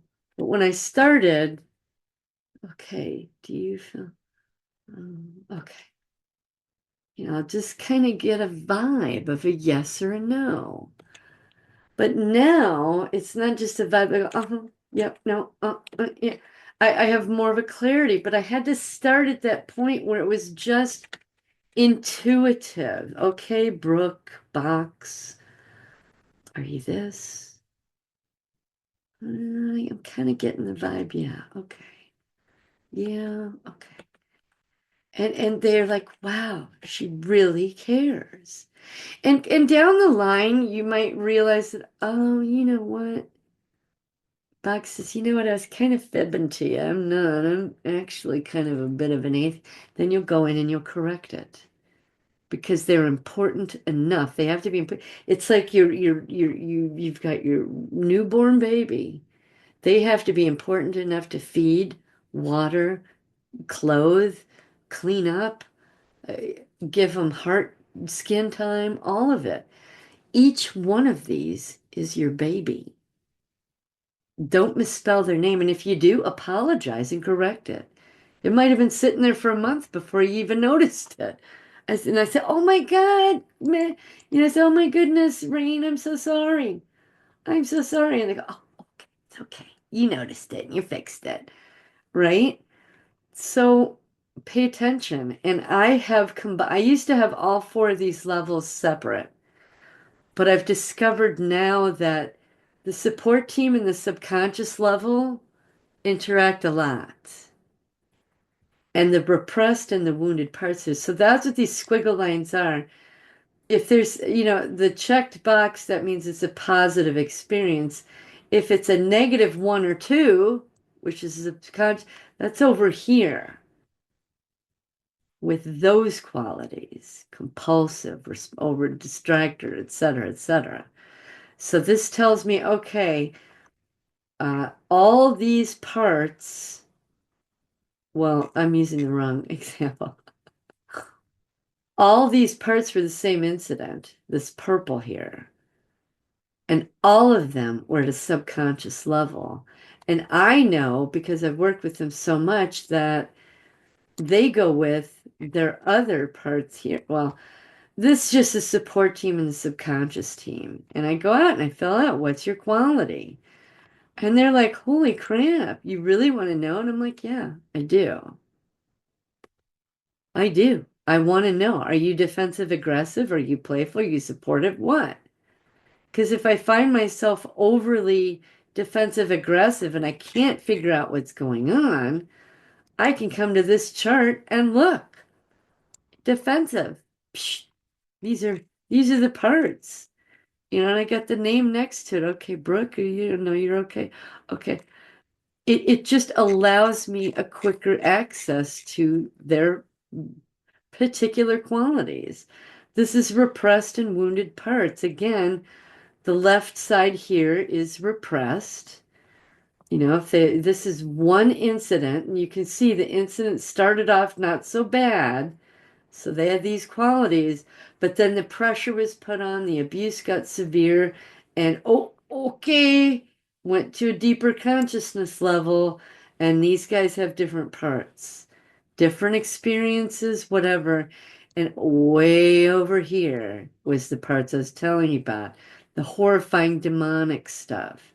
And this can also include MK Ultra because for me, the people who perform MK Ultra are evil.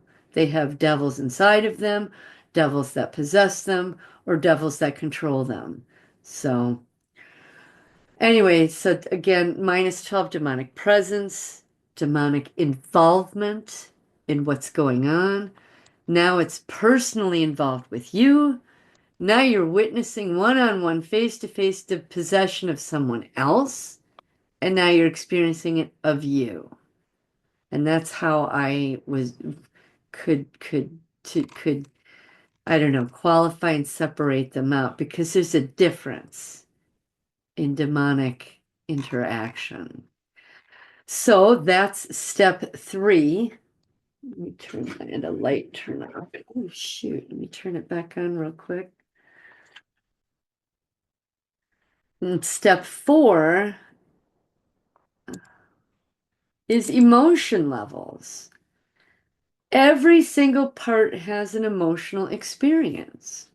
Every single one. And you got to get in there and find out what it is. And I do it the same way as I did the other charts. It's an intuitive, it's a feel, it's a guess. So I start them off, here's their old name. And because I didn't know who they were, but it's now, the new month. I think, how am I doing this here? I started off in June, August, October, and the last checkup I did was December 1st. Gosh darn it, this other light went out now. Sorry. What I do is I don't want to see the month before. I don't allow myself to see this. I'll add more columns back here and I'll just sit down and ask them, okay, like this was a part that revealed last week. Her old name, okay, there you are. Well, now that you are Karina, I'd like to know how you feel. And sometimes the mouse will just hover and right here, yeah, whatever. She'll say, I was just really freaking scared. I was terrified. I was whatever. I'm going to come down to these guys here. I just did them. Hoot's pathway was walking through a scary forest pathway with a perp dragging her through the forest. She was pissed off because she didn't have shoes on. He was walking fast. He was making her trip. She's terrified of what's coming up. She doesn't know what's going to happen. It's dark. It's scary. She's on the edge of tears because, oh my God, this just never seems to end. And I just started this a couple months ago. I got this huge space here. Why don't I put the comments of what these parts think? And it's not that I hear a different voice in my head. It's my own voice. But I'll say, okay, Hoot's pathway, Lacey. Because I've spent your time charting you out.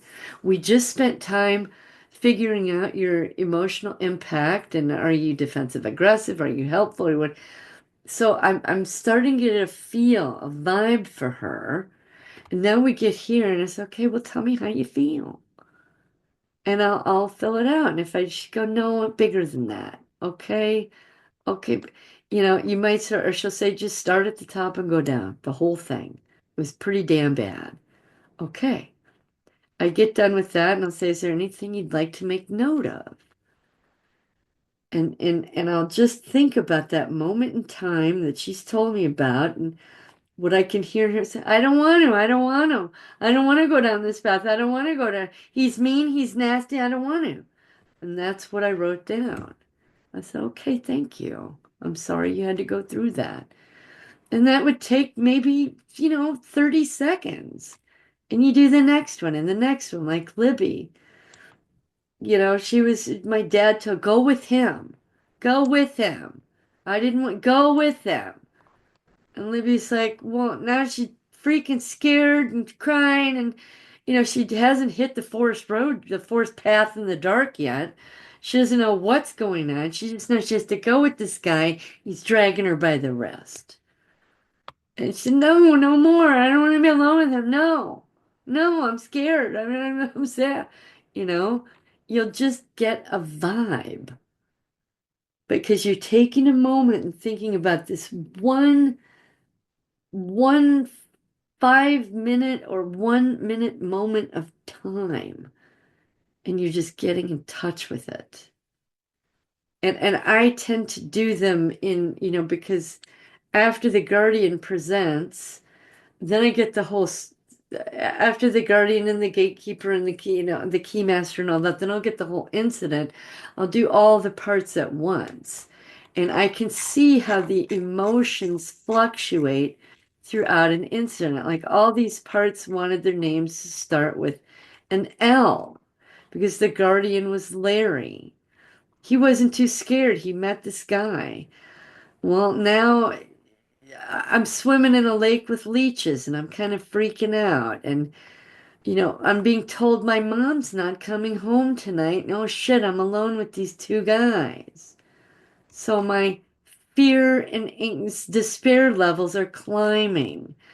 Then now, Dad wants me to do the witch dance. I don't want to do the witch dance. I hate the witch dance. I'm annoyed. I'm irritated, but I'm more fearful if I don't do it. And now he wants me to come sit on his lap. Well, I'm relieved I don't have to dance in front of this thing anymore. But oh my God, Dad, I don't want to. I don't want to. I'm just in despair. And now he's saying, this other guy's saying, well, Ken, you got to pay the bill. And Dad's using me to pay the bill. So I'm going from, I'm still in despair, but now, oh my God, I'm freaked out. What? What? I'm the money. I'm the pay. What? I have to go with him because we need to pay for something? What? Right? What's the pay? Me? Right? This part's like, why can't I go to bed? Why do Angie and Mary get to go to bed, but I got to stay down here with you two men? Right? And, they want us to give them blowjobs. This is so gross. I don't want to be with this guy. He's gross. I want to be with my dad. I know my dad. Even though my dad's abusing me too. Squirts ejaculate all over my face. I'm disgusted. I'm in despair. I want to cry, but I can't cry because I know if I'm more fearful to cry than to cry. The next is he's dragging me through the forest and making me go down into a cellar door. Oh my God, I want to burst out in tears. I'm so scared. Height of despair and fear. Now we're in the cellar. Stay at that heightened state. Makes me lay on a rug and I want to cry. This is him raping me and howling afterwards, and I'm just freaked out. There's demons flying around. So there's demons. He's a demon, right? He's got his ejaculate over me, and then he throws compost on me to make me filthy and disgusting, to to debase me. I'm not trash or dirt or garbage. I'm not. I'm so dirty. Right? She was in despair. She wanted to cry. Because look at me, I'm disgusting. This part was made to flip over and lay on my back to be abused. Well, by that time I had gone numb. And she said, I just don't feel it at all. I don't feel it at all. I don't feel it at all. Just don't feel anything. And the next part was being a rag doll being dragged back to the cabin. I'm dead inside. I'm just dead inside. Completely numb. And then my mom,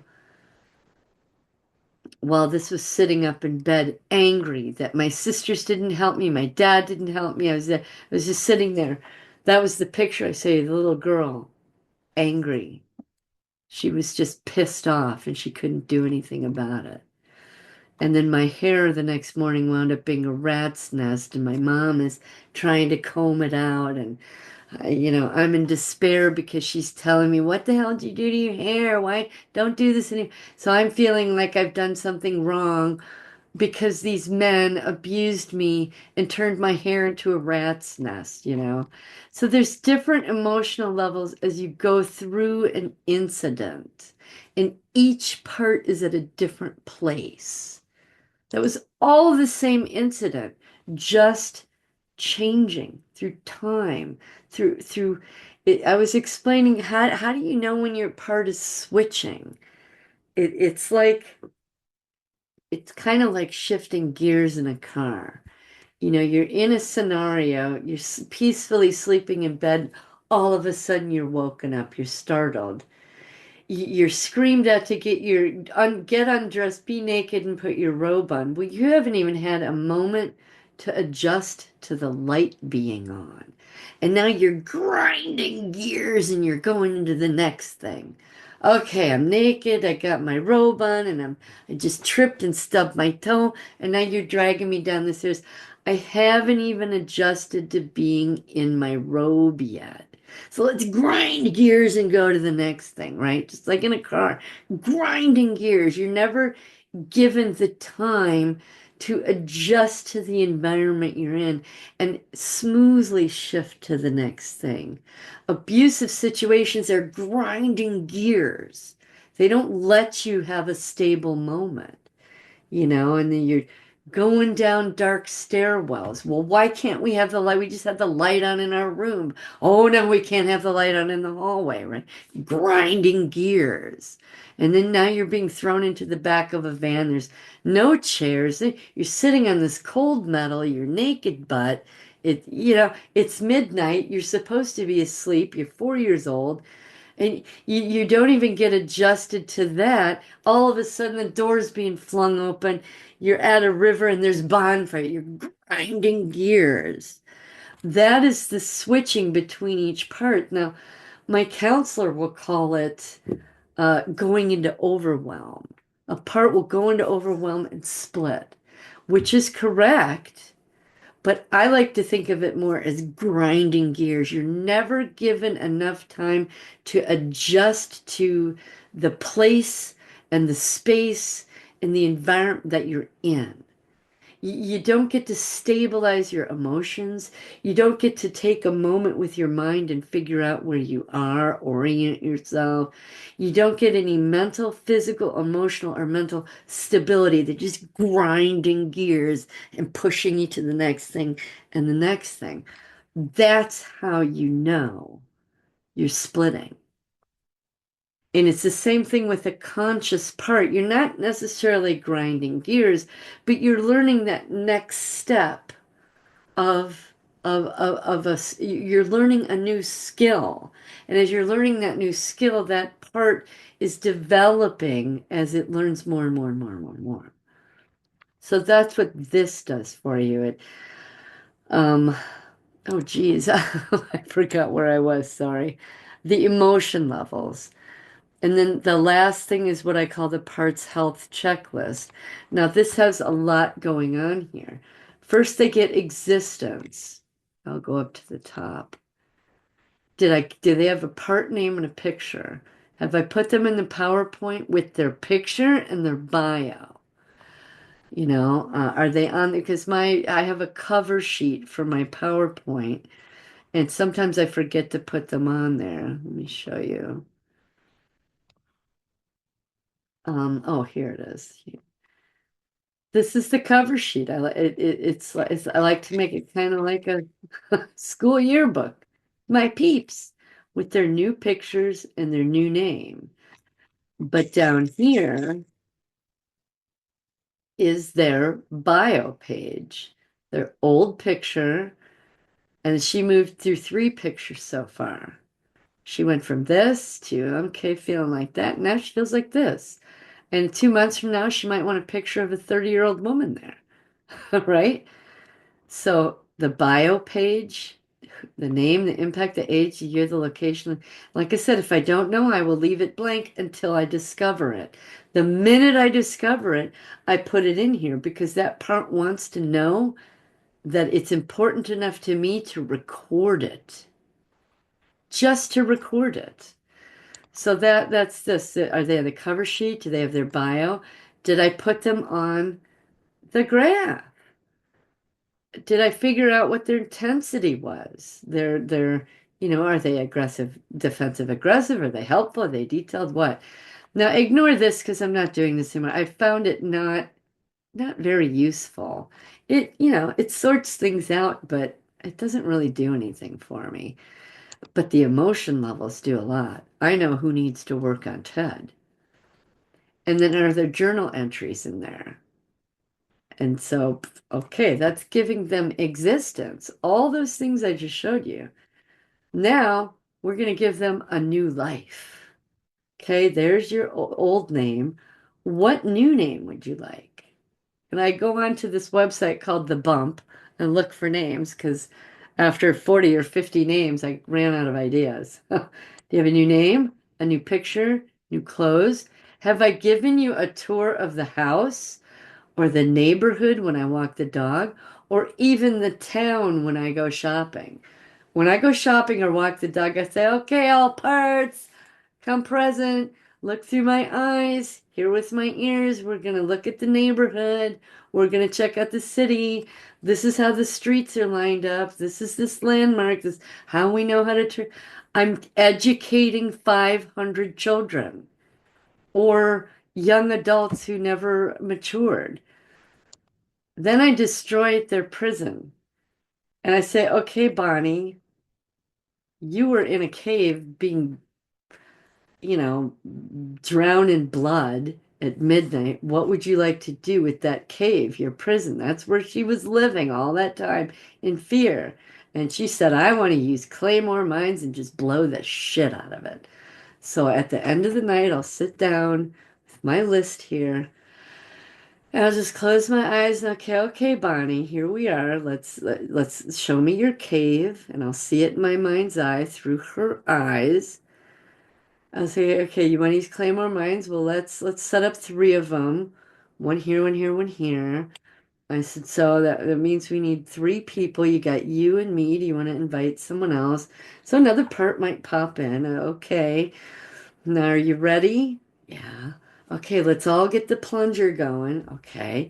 And I will just visualize the process and we'll blow it up and then we'll visualize the cave caving in. And we can all visualize that stuff because we've all seen disaster movies. We've all seen the news. We've all seen things blow up or get flooded or tsunamis. And so each part has a different way of destroying their prison. Like this, they were doing to put a spike in the top of Dad's head, cut off his hands, and the sledgehammer his face. So it's not just about destroying their prisons, it's also about can I kill my perpetrator in that prison? By all means. And I'll tell you, when we do this, I'll be sitting there quite peacefully and calmly, and I might shudder. Oh my God, it's gone. Wow. And I will exhale. I will sigh. Physically, me, I will. Because that person's like, oh, wow. And they know that they used to think of this as their home. Their home. And I'm like, no, that was your prison. Where you live now is here in Lake City. Because I went on to Google Images and found images and created Lake City. They are log cabins in the mountains with beautiful meadows, a lake, a waterfall. These are the different homes they can live in. They can live in 20 bedroom homes, 8 bedroom homes, 3 to 5 bedrooms, or or if they want in tree houses, right? Or some of them want to live in tents. So this is in my subconscious. You get the conscious and subconsciously, they live in the subconscious level or in the conscious level with me here and now. They can sleep with me in my bed at night, or they can go hang out in one of these lovely homes.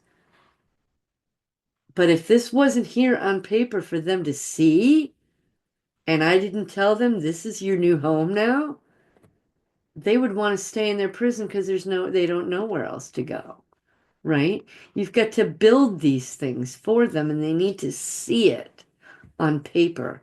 So we destroy their prison because they know they have another place they can go stay now. They can stay with all their friends, buddies, and pals in Lake City or hang out with you or me during the day and I'll give them a tour. They'll water the plants with me or whatever. Some have new purposes, some don't. Some want to be baptized, some don't. I run through the list, I keep it by my bed, and I say, anybody want to be baptized tonight? And I'll get a vibe, and I'll kind of flip through the papers, and they'll say, stop. I say, okay, who is it? Okay, right. Oh, is that you, Rivka? Yeah, that's you. Okay, we'll baptize you. And we bet. And I used to just put a little X, but now I thought, you know what? I want to put the date of their baptism. So again, see that some lot don't have parts yet. These I just did last week. They're not baptized yet. They don't have purposes yet, but you know, so this is their new life. Then I go into their body issues. Okay. You have a problem with your eyes, ears, nose, mouth, face, jaw, whatever, whatever, whatever. And this part's, well, yeah, it was smelly there. He was a smelly guy. And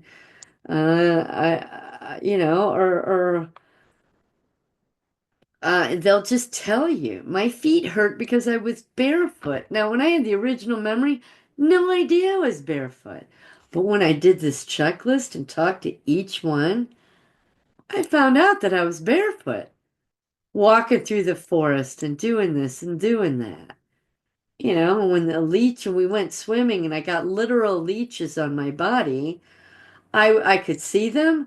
I could hear myself freaking, leeches on my, you know, I had them on my shoulder, my legs, and my skin. I didn't like it. I was really freaked out because there was one, a leech, stuck to my leg right there, close to my vagina, and I was flipping out. Because a previous part years before had that snake experience in the lamprey thing. So when you're doing this checklist one by one, you'll see when a certain stimulus started and when a certain stimulus stopped.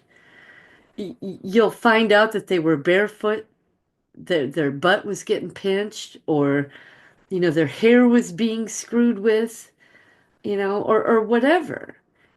All these body parts, and over here are these sexual body parts. So, yeah, this is when I was raped anally, this is when I was raped vaginally, and this was all three, etc. Except now I realize that's wrong. So, that's what this does for you. You're just checking their body issues. They're like, wow, no one ever cared before. Then you check in their mental or MK Ultra issues. They have mind files put in. They have issues with SAR, symbols, cards, spinning, earphones, holographs, electrocution, waterboarding, sleep deprivation. John told me, he said, add this on there because I have one client that actually was on a life-size roulette wheel that was spinning, if you can imagine. So, like with the same group of parts, all of them at a certain point in the night, when it got to about 10 o'clock, started to be sleep deprived, had exertion and exhaustion, were hungry from all this exhaustion. This part was embarrassed and humiliated, having this ejaculate and compost put all over I was humiliated. you know you find out each part what they went through, and then there's spiritual issues. They trigger words and phrases, symbols, rules of, do they feel abandoned or betrayed by God? And I have found out that most of my parts will think, well, there's no God here. They don't necessarily feel abandoned by God, but that part does, because they look at it and say, God can't possibly be here. There's too much evil here. And so they think that they've been abandoned by God. And then the incident calms down or changes location, and they feel a little better and they'd feel like they're not abandoned by God. But each part has a different experience, and you can see the movement through time because the incident starts here and ends here. What stimulus, what was turned on and off during the incident. And that's, the fifth thing that I do, and that's pretty much it. And it's a lot. So I'll say thank you very much. I like that little picture. And I will stop now. It's pretty much the end of the presentation, but in answer to your question to the woman who sent me the email,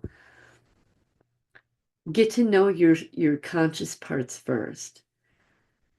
Get a PowerPoint open, go online, say, okay, I'm plant. I'm the person that likes to take care of the plants. Find an image that you like, that that part likes, or that you're just drawn to. Give it a name. Mine was plant. You know, now her new name is Jasmine because jasmine is my favorite scent. I have a jasmine plant and it's my all-time favorite scent. So her name is Jasmine, right? So it's little things like that. And they really feel treasured and seen and acknowledged, and you're giving them what they need through TED, or maybe parts were sleep deprived and you let yourself sleep in today just because you can. You know, if your husband takes over the business for 3 months or 6 or 12, those parts get to sleep in. So that's pretty much it. Thank you all for listening. Um, I hope all that made sense. I hope it wasn't too much, but that's just, it's my thesis. I believe everybody on this planet has parts. The conscious ones are created through learning. And all the ones below are created by learning as well, except they had to learn under pressure and abuse. So get to know your conscious parts first. While you're still at work and you're doing your thing and your husband and you are trying to figure out how to rearrange your life and the childcare and hiring somebody or whatever, spend, 4 hours each weekend and put 5 conscious parts on a PowerPoint. You pick a cool design for the page, make a cover sheet, a bio. If you'd like copies of my charts and graphs, contact me. I'll email them to you. Start the process. And if you get to a point where you're still working and you're doing the conscious stuff and you find you're dipping down into the subconscious stuff and then all of a sudden, wham, bam, you're reaching those deeper layers and you feel like things might start to unravel. Say, okay, honey, it's time for me to take a leave of absence. I need it. I have to have it. Okay. So use this time to just get the process started. You're still going to work, still got the baby and the husband and all that, but try to carve out 2 or 4 hours a week or whatever. Do your conscious pieces, your conscious parts. Find out who your peeps are, your people. Get to know them. And the ones below are going to pop their head up. And then the subconscious ones will come along. But there will come a point when the people parts at those levels trust you, the ones below are going to jump up. And you need to have your life organized and ready for it. So talk to your husband,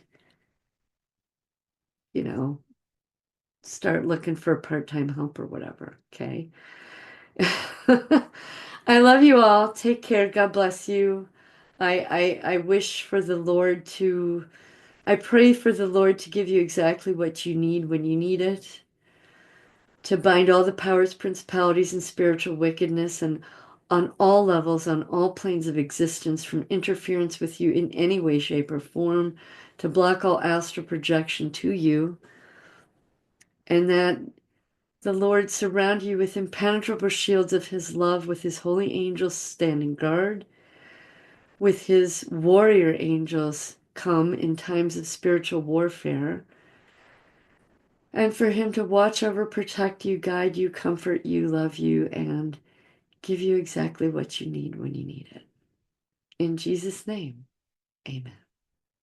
Love you all. Take care.